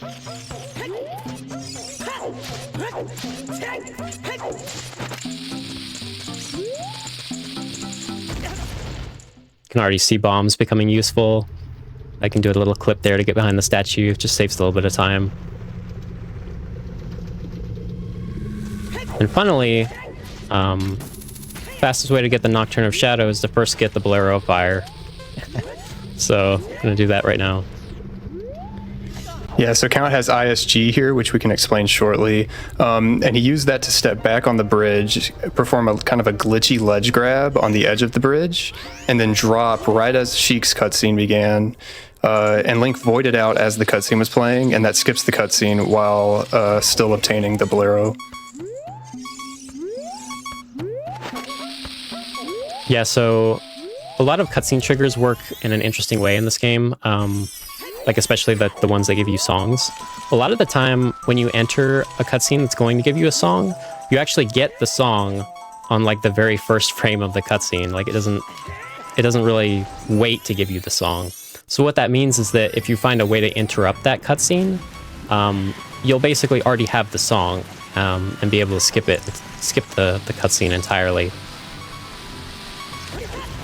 And so with the Bolero cutscene there, if you just find a way to like die or void out or anything like that, you can just skip the whole thing. And so right there I did what's called Deathless Bolero, where you use a glitchy ledge grab to like get under the floor basically and then drop and void out. Yeah, a couple of things to explain real quick, because everything moves so fast in this game. There's like 100 tricks in it. This part is really fast-paced. Yeah, so we're going to Water Temple, but a couple things that we'll see later on, so we can explain here. To get into Zora's domain, past the waterfall, he rolled into the bomb explosion while shielding it and did a side hop. And that gives you like a very extended side hop, a lot of backwards momentum in the air. That's called a mega side hop. You can do the same thing with a backflip. And so that comes in handy a lot of the time in this game. Doing a little setup here for a jump slash clip into Water Temple. You can actually jump slash at a very specific point and kind of clip through the collision here in the wall and swim right into the Water Temple loading zone. Yeah, a bunch of little clips there to like reach otherwise inaccessible parts of the game. So now we're in Water Temple, and we don't actually have to do much of Water Temple. For as infamous as Water Temple usually is, it's kind of trivially easy to skip most of it in glitched speedruns. So I'm going to use a trick there called a super swim pop-up, basically, where I get like a little pop-up from trying to dive in the water, and combine that with the speed from a super swim, basically, which is where you shield damage in the water, and then you can just pop right up there and grab the ledge and skip straight to the boss door. But we don't actually have the boss key yet, so I have to do another trick here to actually get past the boss door, which is also kind of trivially easy, funnily, where you just kind of do a little hover off the ground with ISG, and then you snap down to the ground and get hit by a bomb at the same time, which is called a low height ground clip. And that just kind of abuses a little quirk in the collision system where just certain floors and that line up at certain coordinates you can clip like that. And so the Water Temple boss door happens to be one of those spots, and you can just get right behind it and enter the loading zone. I will note, Count said the Water Temple is trivially easy. He did do that super swim pop-up without pause buffering. That was very impressive. I was going to say, like, you said this was the beginner-friendly category, and we're averaging, like, one new glitch every, like, 15, 20 seconds. Well, that's the good thing about OOT categories, is that, like, you can kind of make them as easy as you want them to be, to an extent. You know, you can Count you is can very take your good time. at this game. That is that's the bottom line. That's what I'm understanding. The rest of us do it the easier way. Everything is a little slower. You can take your time. You can like pause buffer stuff. Pause buffering is really big in this game, where you can just like pause and unpause and basically advance frames in the game one at a time. And that just enables you to do a lot of tricks that would be otherwise insanely difficult. It just kind of reduces them all to the same one skill, which is if you can pause buffer, then you can do a lot of stuff. Okay, so right here, this is another cutscene skip similar to the Bolero one, except it's done with a blue warp, which is a little bit trickier to deal with. So normally blue warps kind of just like lock your movement and don't allow you to like move around as they try to take you away. So we have to do a glitch here to like gain control during the blue warp. So I'm gonna do Ocarina items on the edge of the warp here, and then kind of just wait out this little cutscene. And then you'll notice now I have control of Link, so I can like walk away from the warp and die. And what this does is I'm basically timing my death here to line up on the exact same frame that the blue warp's trying to start the cutscene in the Chamber of Sages. And if you recall earlier about how cutscenes work, similar to the song cutscenes, it gives you the... Whoops. It gives you the water medallion, like right when you start the cutscene. So if you die at the exact same time, you respawn at the beginning of the dungeon where a death would normally take you, but you have the water medallion. So you can use that to skip the entire cutscene. It's pretty cool.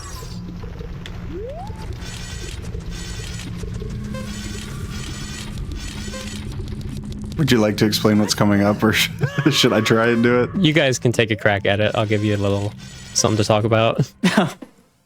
Okay, so this is, you might recall that Count was talking about a new trick that got discovered with the hookshot that made any other route basically slower, unfortunately. That is this, where we're basically going to skip most of Fire Temple. So right now, he's doing a glitch called Time Stop to sort of freeze the angle of the camera. And this avoids loading Darunia, who's in this room. He's going to load Darunia while grabbing this ledge, which lets him move around during the dialogue. And this gets Darunia out of the way, which is important for the trick. And he's also going to grab a fairy, which is needed, just like in Dodongo's Cavern. We're going to need to revive using a fairy. Yeah, so conveniently right here, there's 2 fairies and 2 bomb pots, which just is really nice because you can refill on bombs, which you need for a lot of different tricks, and you can also get your fairy right there. Yeah, so right now he's now gonna do this glitch, which is difficult, and I'll try to explain it as quickly as I can. But he's gonna climb up this ledge and shield damage to get a glitch called Ledge Cancel. Which puts Link in this state where when we do a hookshot jump, like in Dodongo's Cavern, we can actually control Link in the air, sometimes called zombie walking. And I'll let Count kind of lock in on this, but he's gonna walk and try and get into the loading trigger for the room above.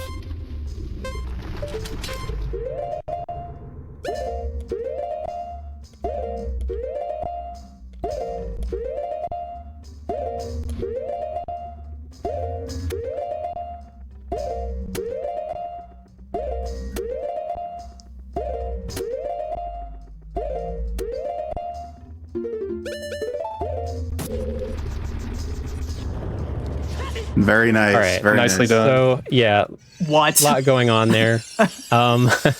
So the big thing that was new about that trick is that we were able to basically walk around as if we were on the ground, but while hookshot jumping. So I was like doing a backwalk in the air, basically, as I was like rising up. And the reason that's so useful there is because in that room with Darunia, there exists a loading trigger between that room and the room above that's normally supposed to be triggered when you like fall down after you like lower the platform to the boss door. But you can hit it in reverse, and it works in reverse too. So you can like load the upper room going up from the lower room, which you're not supposed to be able to do normally. And so the thing about that trigger is that it only exists in like the very center of the shaft, basically in the room there.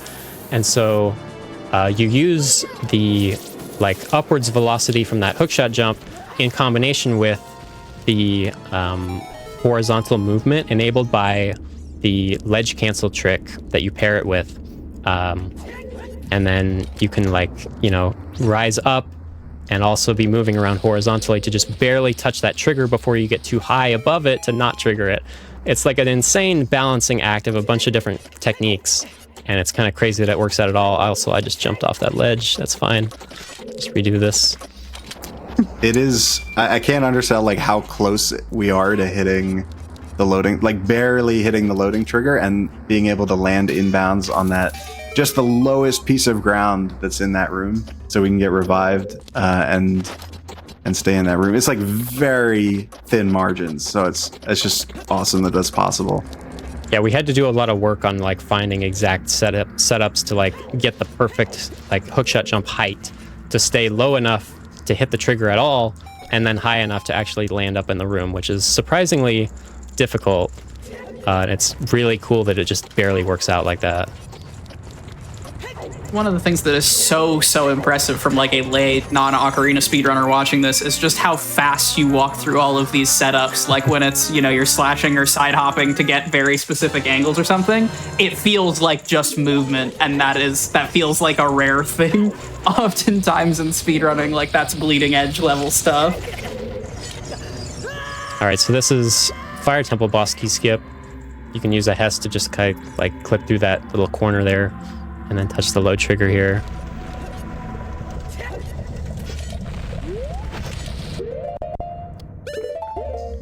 So this Volvagia technique is fairly new in the grand scheme of things. So Count just got a super slide off of a bomb into this cutscene, and he's holding R and releases R with a specific timing mid cutscene. So Link slides almost all the way across the arena. And this will force Volvagia to actually not fly all the way into the hole at the beginning of the cutscene, or at the cutscene at the beginning of the fight. So a fun fact, Volvagia has two hitboxes, the hitbox that flies around and then the hitbox that like pops up out of the holes. And you can hit both of them at any time as long as you can reach them.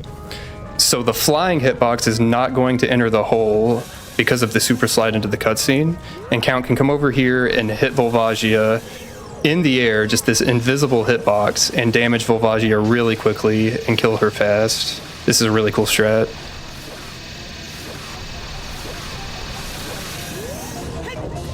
There's that infinite sword glitch again.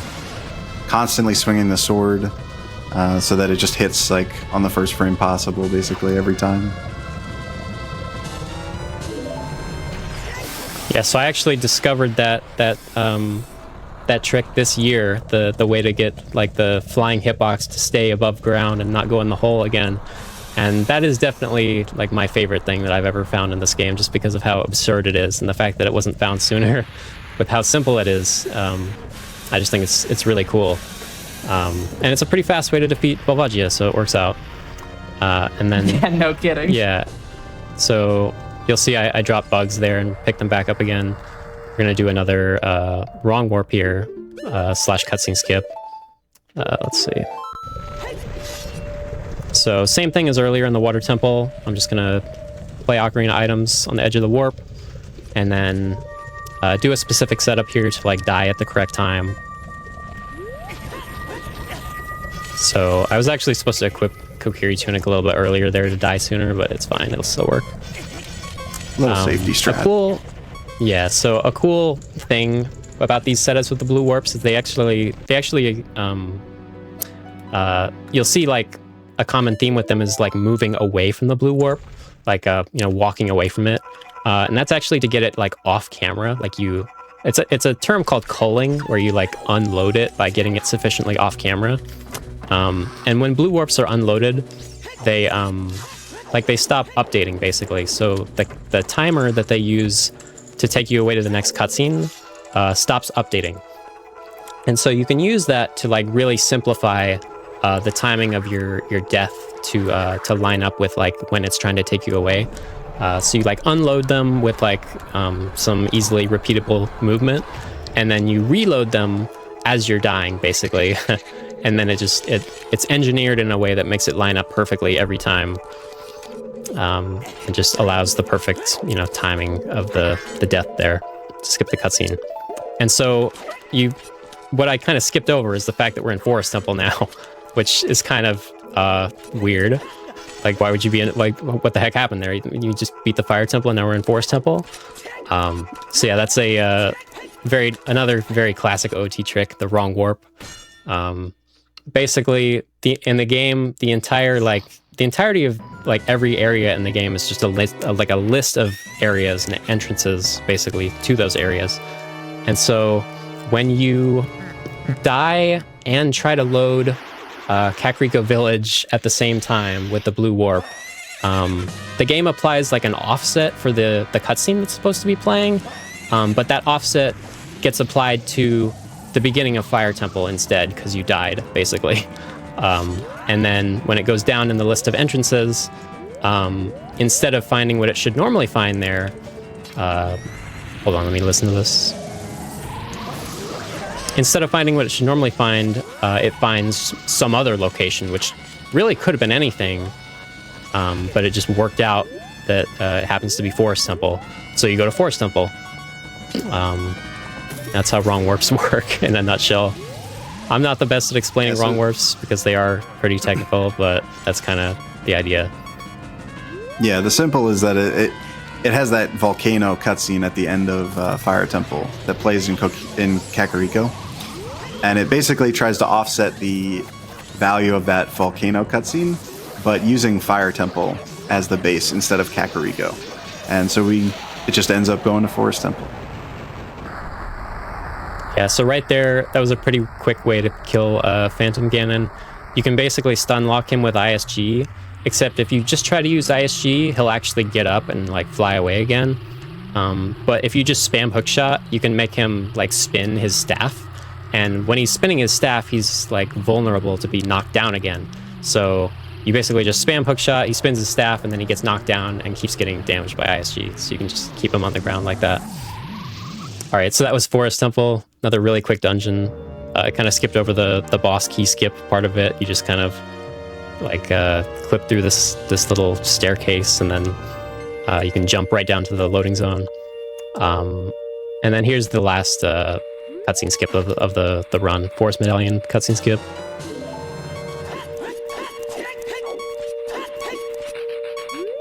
Just gonna save real quick. Yeah, this cutscene skip is particularly important. The cutscene that plays at the end of this dungeon is extremely long.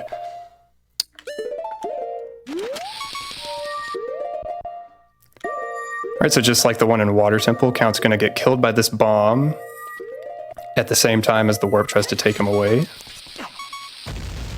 Looks good. Yep, should work.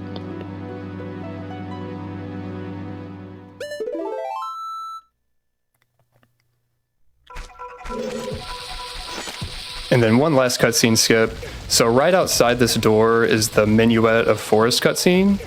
But we can skip this cutscene by dying at the same time as entering the loading zone, just like that. So we've skipped that cutscene, right there, and we can quickly leave this area. Yeah, so that actually teaches you the Minuet of Forest, another kind of funny thing, getting another song before our actual song goal.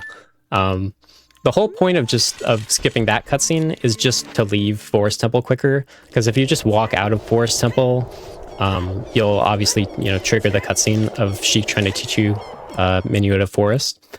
And so the way that cutscene works is that the second you load into that area, it just triggers immediately. Like there's no opportunity to really do anything. So the way we get around that is just by dying before you load it, or specifically going down to 0 health before you load into that area. So you just die immediately upon loading in. And then that lets you skip the cutscene, and we don't really even care about the song. We just save and quit right there to get out of Forest a little bit faster.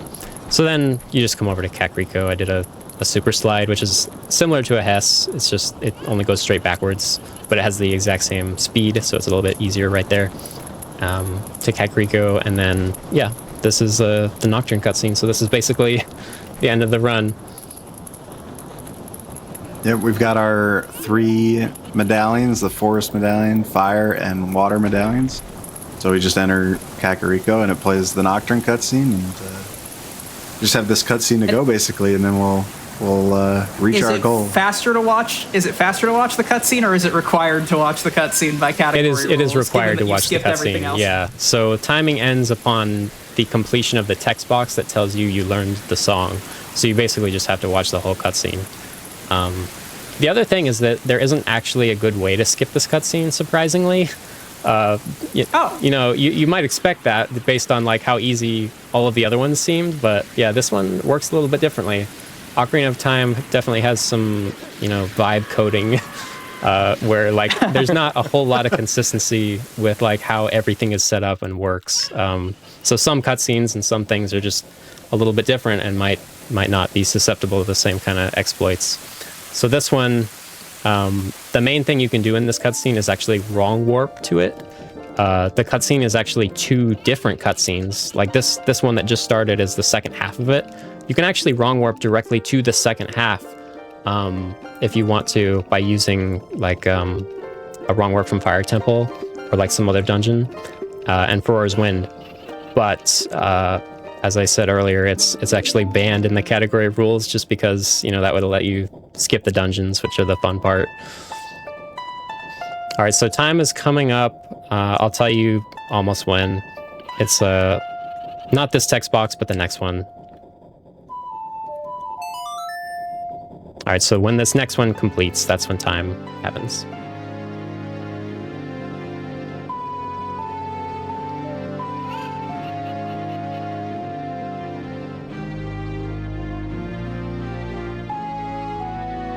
All right, almost.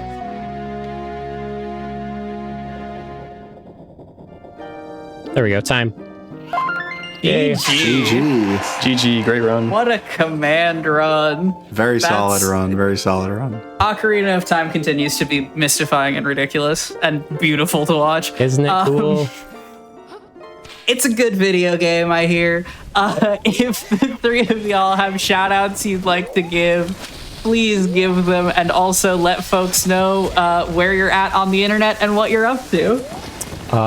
Yeah, I'm Count. You can find me YouTube, Twitch, speedrun.com. That's basically it. Count LG. That's pretty much all I have to say. If you're interested in this game and you feel like, maybe you want to try it, maybe you want to get into it, you can always Google the OOT Speedrunning Discord. We have a lot of like knowledgeable and helpful players in there that'll help you get started. This is a good category to start with. If you like it, if you thought it was cool, you can give it a shot. And I and many other people would happily teach you and let you help you to get started if you want to. So yeah, that's it for me. Yeah, 100%. I would agree with that. Everyone is always just answering questions and helping people out in the Discord. It's always pretty easy to get an answer to anything, how to get started. I want to give shout outs to Count. Count is unbelievable at this game, as you could kind of tell from that run. He also discovered more than he let on in this run. So a lot of this is like thanks to him. And yeah, that was a really good run. And I want to shout out the Ocarina of Time bingo runners, bingo community.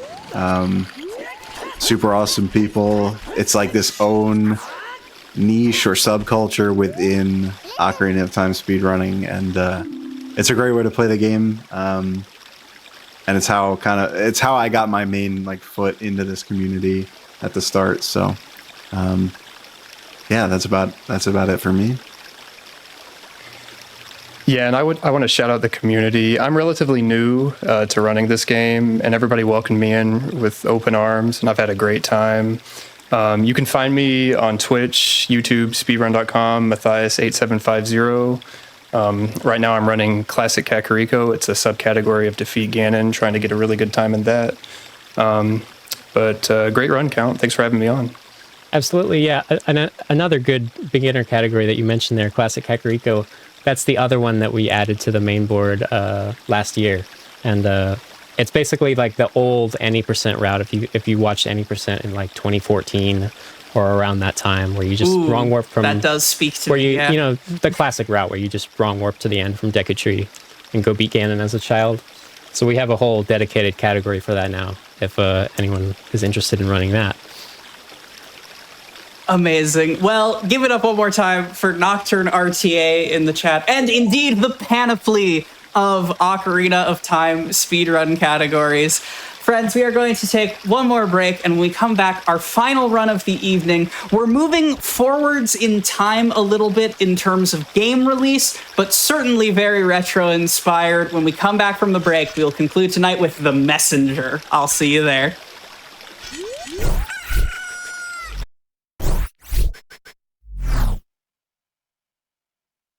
Hello, everyone, and welcome back to Make Your Own Victory, the GDQ Hotfix show that attempts to capture 100% of the joy of speedrunning in 0% of the completed video games. We are into the final run of our lovely romp through time-themed games, and I am so excited for this as an indie game aficionado and a lover of Sabotage Studio in particular. This is a treat. But before we begin, I want to let everyone know, as April is our little mini community month, that if you have an interest in submitting your runs to Hotfix, we are always looking for more material. You can use !Hotfix in the chat to pull up a run submission form that you can submit your runs for a chance to be on one of our many shows. And of course, if you're curious about this week's schedule or our schedule as a whole, you can go to gdq.gg/hotfix to pull up the full schedule for the week. But without further ado, this game is honestly, maybe one of the poster children for extremely well-beloved speedruns that don't beat the game that they're speedrunning. And I'm delighted to report that we have a world record grinder recently destroying this category even further, here to show it off for you tonight. Please welcome to the stage, speedrunning The Messenger 8-bit, Sort of Alpha. That is me. Hi everyone. I'm Sort of Alpha, the current world record holder, like it was said. I'll be showcasing the Messenger 8-bit new game, No Out of Bounds, which is about the only speedrun related thing I'm good at. Pretty much mostly known for being Grant's editor, which, speaking of which, is joining me for commentary. Hello. I've ran the Messenger a time or two. Good to be here. And Bilal 13, the pacifist king, as I call him. Hey, how's it going, everybody? And yeah, I guess we can just hop in. I'll just start the countdown here. 3, 2, 1, go. Good luck. Thank you. Good luck. All right, so starting off here, we're going to just be doing Ninja Village, which if you do look up Sort of Alpha's world record attempts, you won't even see this level because we have a thing where you can start into the next stage, because Ninja Village is almost sort of an auto-scroller. You kind of just hold right. There's not too much going on here, but it's a good thing to showcase in a marathon to get to see the full thing, and it's a good time to talk about some of the basic mechanics of the game. So right here, you'll see him slash a lantern and then is able to jump again. That's called a cloud step. It's like the basic mechanics of the game, but the ways you're able to use them throughout the run are really interesting. As you can see, he's getting multiple jumps there off one lantern by slashing and jumping to kind of like keep getting another cloud step. So as long as you have stuff to smack, like lanterns or enemies, you can keep getting more cloud steps and jumping. A little bit of a cutscene here. Yeah. There's only one spot to lose time, and Alpha managed to do it. Yeah. There's a pushback on the little cutscene there, and you just have to hold down. And then, for whatever reason, you don't get knocked back as far on that little cutscene. But other than that, yeah, it's mostly just a hold right simulator. Gonna be getting a scroll here. This is why we're the messenger, gonna be delivering this message. Although this run, the game is not finished, so the message is not getting delivered. We're only gonna be doing the 8-bit segment of the game today. But right off the bat, going into Autumn Hills, you're gonna be seeing some cool tech. So normally when you're running and you slash and hit an enemy that has more than one hit point, you'll actually get like slowed down. It's kind of like a pushback a little bit. But if you actually slash in the opposite direction and then turn your lingering slash into these kappas here, you actually get a tiny little boost. Each one of these, if done really well, saves about 10 frames. You can hit it from the front or the back. Also going to be doing it on these blocks here. They act in a similar way to the kappas.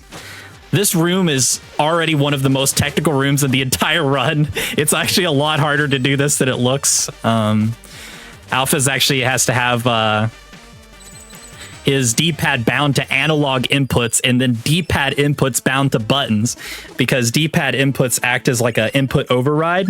And so you can get frame perfect turnarounds by using analog inputs and then overriding them with D-pad ones. Getting those frame perfect turnarounds actually triggers a drift, which keeps the ninja like moving forward even when turning around. So it's a lot of tech going on just to get that tiny little 10 frame saver on each one of those boosts. Now, Alpha did pick up the climbing claws here. It's going to allow him to actually kick off walls, as he's been doing. Going to be some more turtle boosts here, hitting him in the air. Hopefully going to be hitting a nice... that's a little early on the jump there. I forgot to remind him. Yeah. So, this is a good time to explain something called spike seeding. One of the most bizarre mechanics I've ever seen exist in a speedrun. For whatever reason, the going through levels in different orders changes which parts of the spikes will boost you left or boost you right when you get hit by them. So because Alpha is normally used to just doing the Autumn Hill start, it's a different spike seed. So since he started in Ninja Village instead, that spike would have, he thought it would boost him right, but it boosted him left because, for whatever reason, those spikes decide that, you know what, unless you've been through X level, we're going to boost you left instead of right like you want. Right here is this one worked, that spike. Yeah. That spike boost. That's a really hard strat called belt boost. Coming up here, that's like the hardest version of getting over that spike tower there. It involves some crazy mechanics where essentially normally when you would like turn and trigger a drift, like I talked about earlier with the frame perfect turnaround, you normally lose quite a bit of speed. You can't get like as much top speed after you've done a turn in the air like that, not until you've landed on the ground, which would normally reset your speed. But here, since he was in the air that whole time, he was going to be losing that speed and then not be able to get over the tower. So what he did was he actually did like a little kick off the lower wall below him, and doing that for whatever reason lets you have a higher top end airspeed even when turning in the air. So some pretty advanced mechanics there. These are the top of the line newest strats. Alpha's just blazing through this place like it's nothing, but all these rooms are like super technical. Autumn Hills is a very reset heavy point in the run, because even though you don't have a lot of upgrades, there's still a lot you can do to save time. Coming up here is wall climbing. You notice that if you watch really closely, you'll notice that his first kick, he kind of teleported up one tile. That's actually called an alpha kick. And essentially, if you're like half a tile away from a wall and you're in Spinny Boy, like you're kind of in the spinning part of the animation of your jump, and you jump at that exact spacing and time, for whatever reason, it kind of glitches you up one tile and just saves a little bit of time.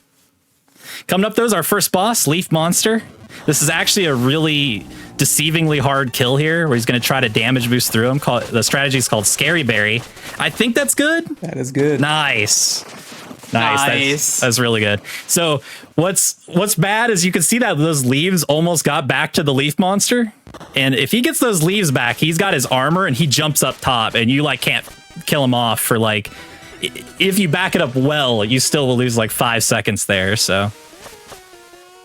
And yeah, you don't have to do that damage boost. The kill's actually really easy if you just stay on the left, but it saves that little bit of extra time just to be closer to the door when the boss dies. So high risk for a low reward, but that's the level we're talking about here with the game now. Kyle's in the chat today too. That's what the Scary Berry is named after him. Yeah. So very cool stuff. Coming into Catacombs, this is a very cycle-based level, so a lot of these platforms and crushers are going to be start moving as soon as you enter the room. So a lot of times you're just looking to move clean and get the cycles. Here's a gauntlet, though. The strategy through this room's changed a lot over the years. Alpha's going to be going for the newest version. See if he gets it. Yeah, that triple shuriken throw to finish off the 3 enemies. It's really cool. Here's the butt boost, which thankfully our Spike Seed cooperated and boosted him to the right there. Because getting damage boosted through the water actually makes you move faster than your normal swimming, and that allows him to catch a really fast cycle. Speaking of cycles, here's one of the scariest strats in the run where Alpha's going to reset this room to restart the cycle and then swim insanely close to those spikes, like a pixel off from dying to them, so that he can actually catch this cycle with barely not being hit by the spikes or crushed. And he's at 2 HP and spikes deal 3 damage, so if anything hit him there, it is death. So that's a crazy strat to go for, but he got it. So coming up here is going to be a nice little clip or attempt at it. It is possible to clip through that moving crusher. It just saves a tiny bit of time. Here, though, he's got his HP back up, so he could just damage boost through the spike. Dang. Yeah, I guess the damage recovery didn't come out in time, but this isn't a very bad death because the checkpoint's right there, so it's not a big deal. And hey, you get another chance at the crusher. Yeah, you get to try the clip again. Yeah, I just wanted to show it off. We gotta, for the viewers. Yeah. Or not. It's okay. Can you die to the spikes again? Yeah.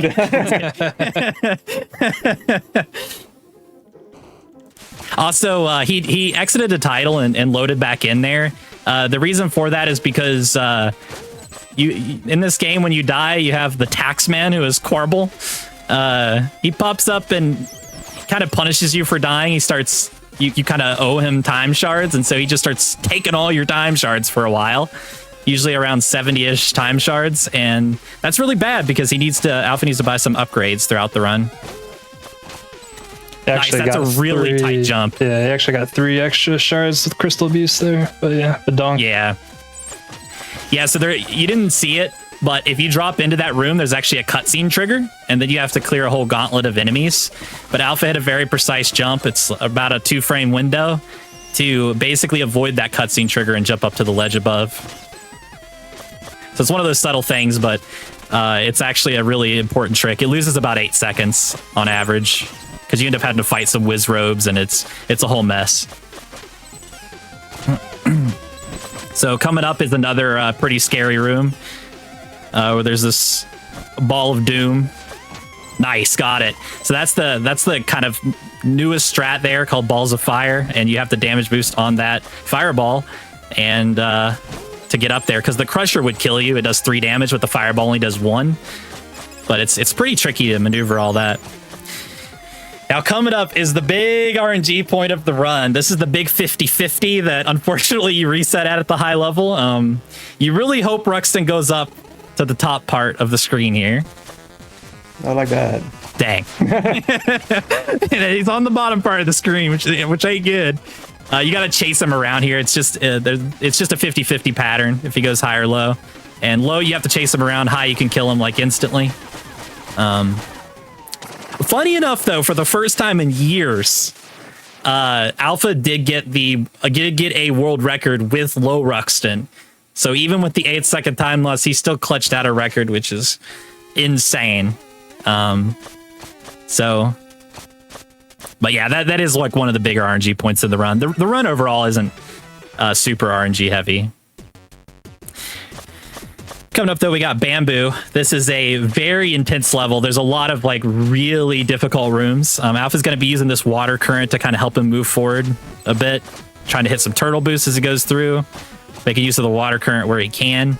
Going to be using a shuriken here to snipe this switch to open up the door.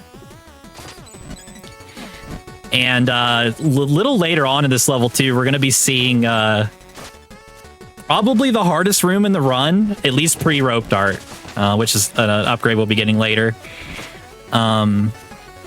This is incredibly infamous. But until then, we're going to be seeing lots of nice movement. Also, you'll notice that Alpha, to clear corners, normally when you jump with the ninja, you can spin.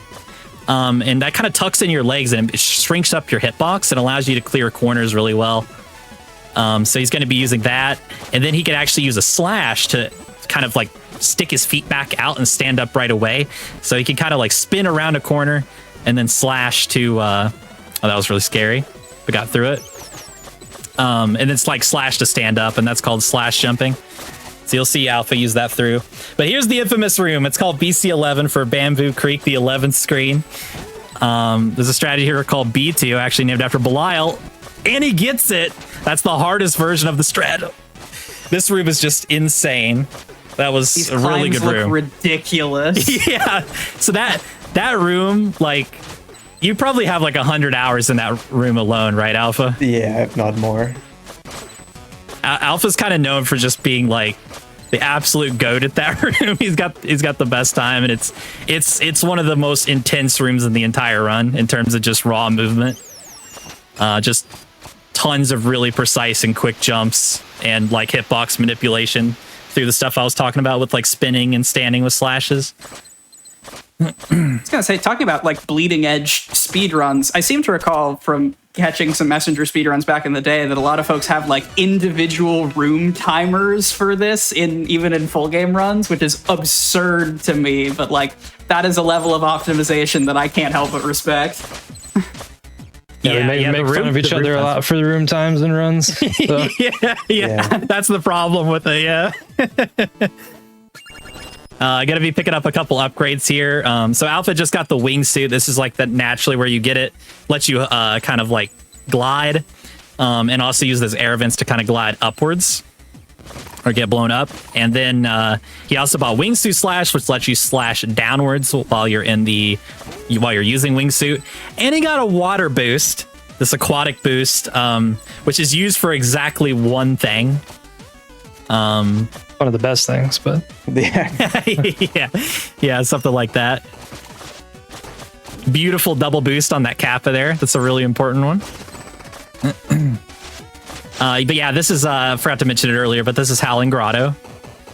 Coming up is the Donkey Kong room. Alpha's going to be going for what's known as DK skip, where you do a damage boost on one saw that hits you for 3 damage, and then you have to be really quick and cut these corners clean to beat this saw before it'll kill you. Alpha makes that look like it's not that tight, but that's just because he's cutting everything super clean. That is a really tight trick to like get there before that saw kind of chops you down, because it would kill you in that situation. Yeah, you could see him using that like spinny boy and stuff to cut some of those corners. That boulder guy can really troll you. But yeah, speaking of the water boost, here's our one use case of it. It's for a trick called God Yeet, where you use the water boost. Oh, close. All nice under plat though. So yeah, you could use the water boost, and then you can maintain your momentum into the next room. And then there's a jump that sometimes is not possible. It depends on like all this like weird exact positional stuff and like the exact speed that you have coming out of the water. So sometimes it's not even possible. Other times it's a 1 or 2 frame window to hit the jump. So it's a very finicky and super precise trick to basically get a cloud step jump into the next room. But Alpha's just blasted through the level otherwise, and we're actually coming up on one of our next bosses, Emerald Golem.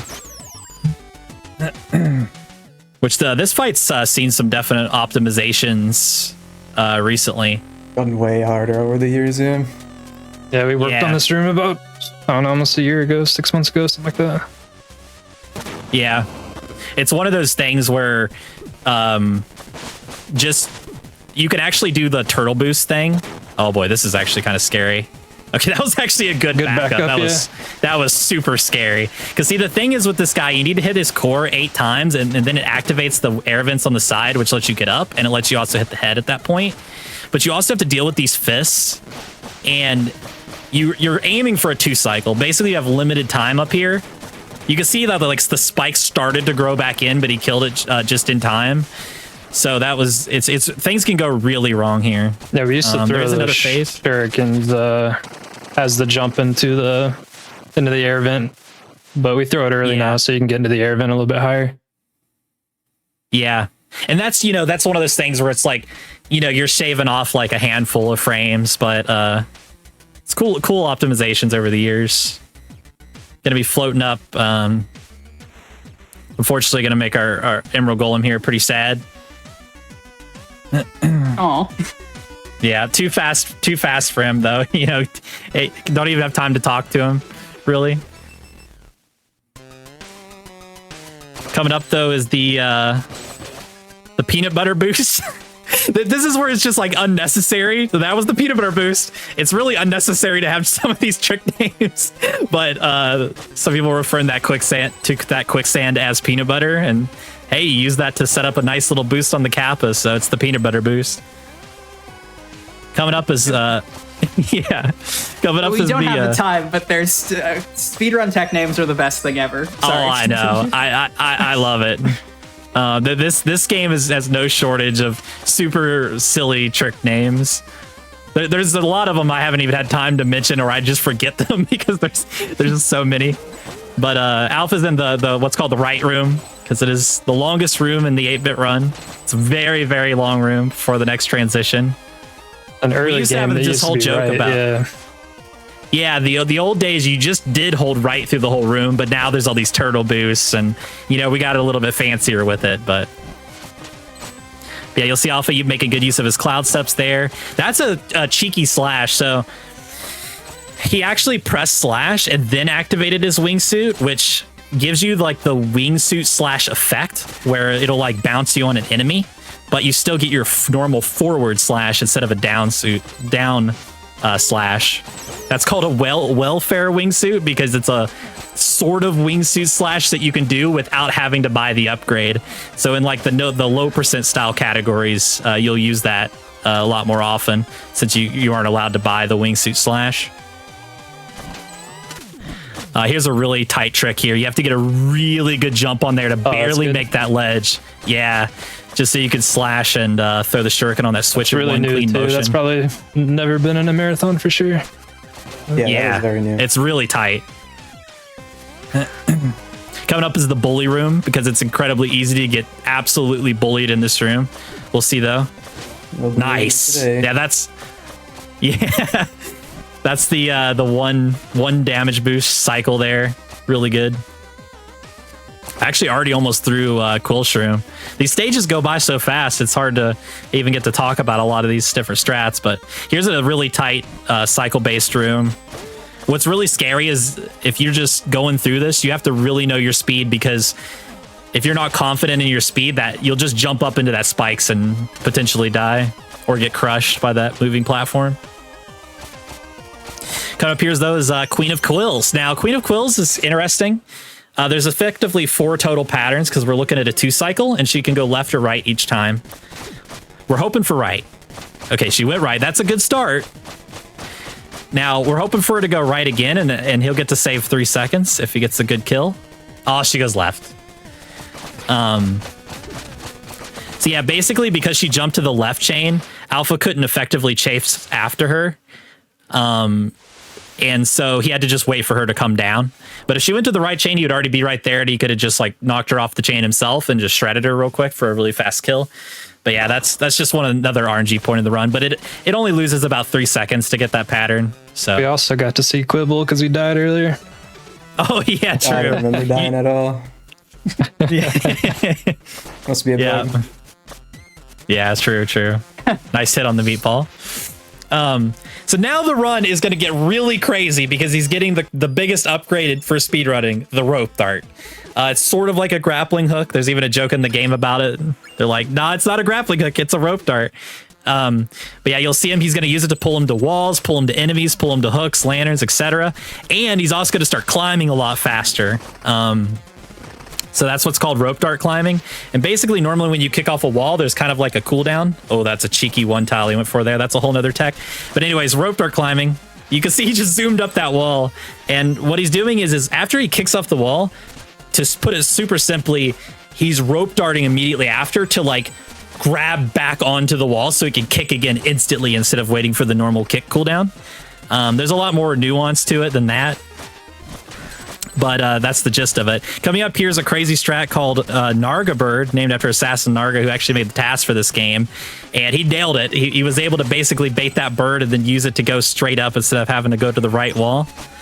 Gonna be zooming up here, getting a Flippy Kicky Boy, which is another crazy name for a strat. Where wait, that's real? That's not you just doing a bit? I swear it's real.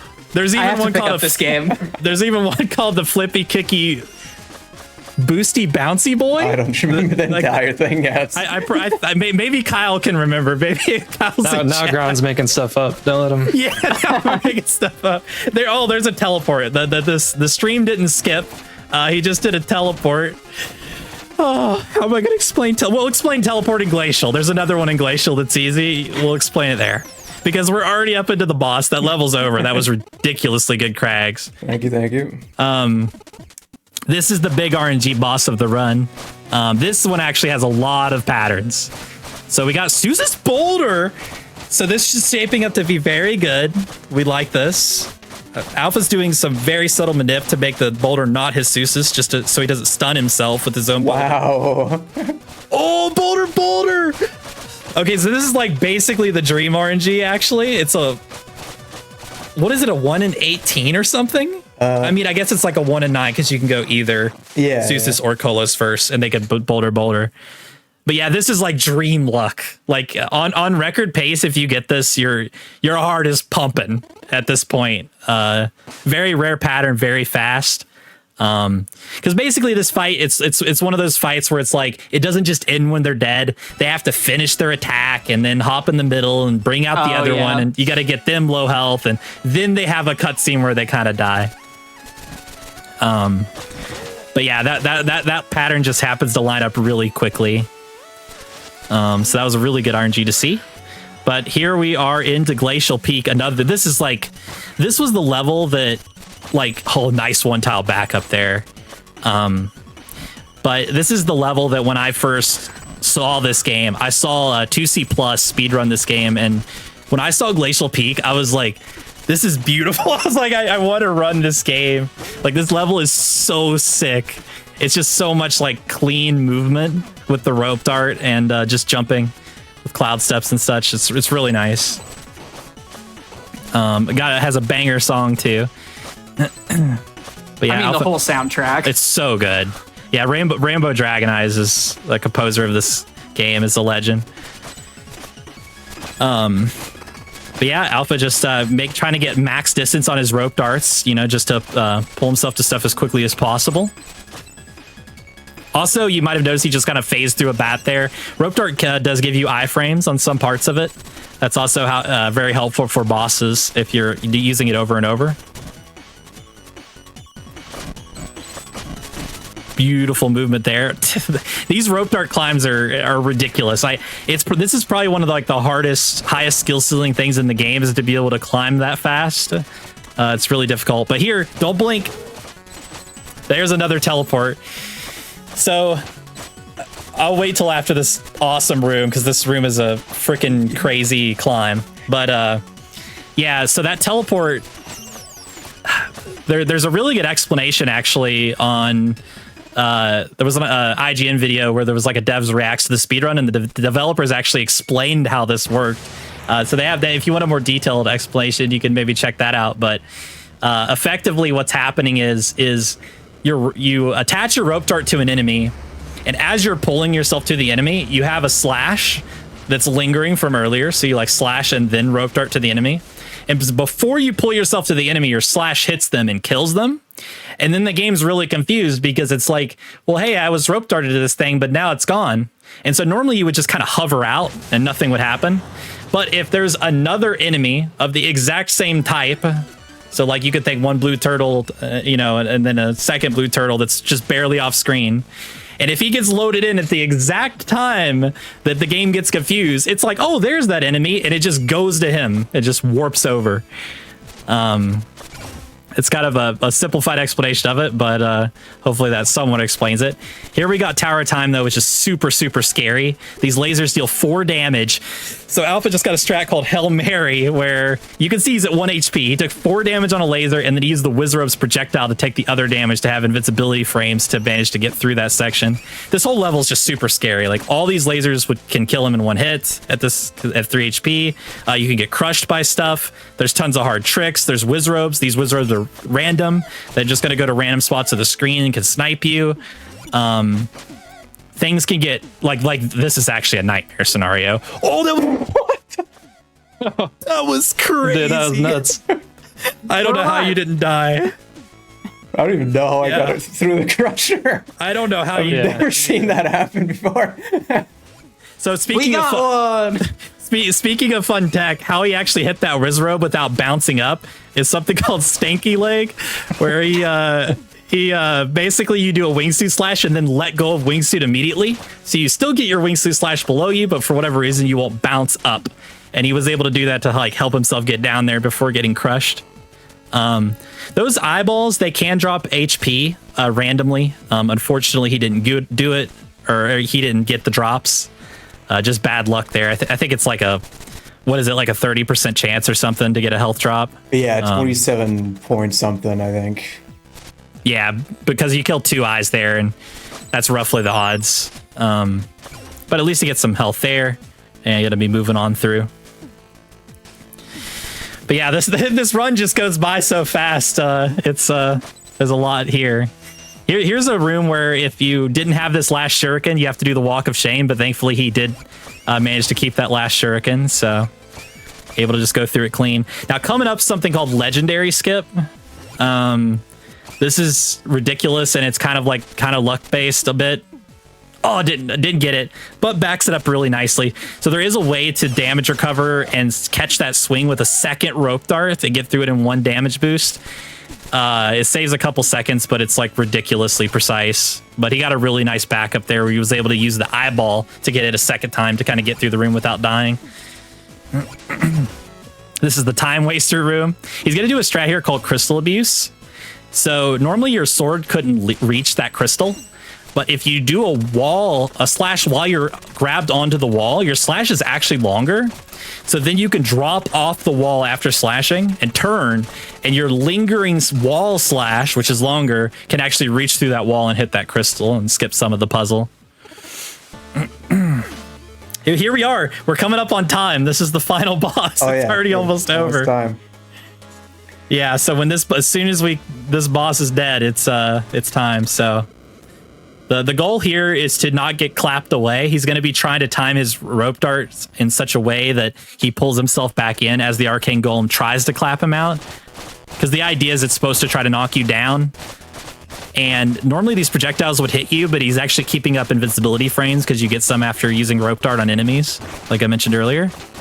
And this is looking like a beautiful fight, and that's time. Hey, what's the world record for this? 2842.6 or something right now. 28. Okay, my heart leapt. I was off by like literally about 1 minute off of world record. Yeah. That's absurd. Yeah. My heart skipped a beat. That's ridiculous. This was such a treat. This game is ridiculous to watch. If the three of y'all have any shout outs you want to give, or else please let people know where you're at on the internet and what you're up to. I mean, I'm most active on Gron's channel these days. Outside of just grinding 8-bit on my Twitch. That's /SwordOfAlpha. So yeah, I mean, all of my other socials aren't really active at all. But yeah, this game, we do have it all. We've got a nice trainer program. We've got like the room timer, like you mentioned, auto splitter. We've got a tutorial. We've got a task now. Assassin Narga actually made a task of this game just 7 months ago. Like we finally got the stuff for it. So that's a super sick thing to see. There's a cool randomizer for this. So we got lots of cool stuff in this game, and I really view this game as like an easy to learn, hard to master kind of game, because there's checkpoints. So when you die, it's never really that punishing, and we have this nice little 8-bit category, which everybody just ended up loving this category the most, even though we don't finish the game. It's just a nice run, how it all works out before the game kind of opens up into a more of a Metroidvania later on. This is like a more linear portion. And so it's a pretty short category. You just go through the levels, and over time you can just add in all these silly strats that I talked about, and just shave down your time from there. So we're always happy to see new players show up and try the game out. Very, very welcoming community as well. Yeah. Yeah, and go watch Grandius on his stream. I stream every now and then, but mostly here just in case Grandius' internet goes out. It's got some terrible internet, but I live in West Virginia, which isn't exactly known for its stable internet connections. That's for sure. But yeah, thanks for having me. Yeah, thanks for. Yeah, thank you. This was awesome. Thank you truly so much. And I do want to shout out Grandius specifically for when I reached out. Like, I'm putting together a time-themed episode. Grandius has been a linchpin of the messenger community forever and ever and ever and ever. And so thank you so much for putting me in touch with Alpha and Belial and getting this showcase. I love this game. Play indie games. You don't need to hear that from me again, but I'm going to keep telling it to you. That is going to be it from us here at Make Your Own Victory tonight. If you stick with us, Hotfix is not done for the evening. We are going to take a break, and coming up after the break is going to be a community grab bag featuring runs that y'all submitted to our Hotfix show run submission form, !Hotfix in the chat. That is being hosted by the inimitable Church and Sarge. It's some cool runs, Inazuma and Duck Detective, so a potpourri of indie games you may not have heard of, but you're going to want to check out. Make Your Own Victory will, of course, be back in 2 weeks on Monday evening. And if you are enjoying Community Month, impromptu as it is, you can always, of course, join the official GDQ Discord to stay in touch with our community. You can add the Hotfix role, get notified of all of our streams, as well as chat with showrunners and much, much more. Discord in the chat for that. But yeah, that is it for Make Your Own Victory tonight. Thank you so much for hanging out with me. Speedrunning is a beach day. Thank you so much for playing in the sand with me. I'll see you on the internet.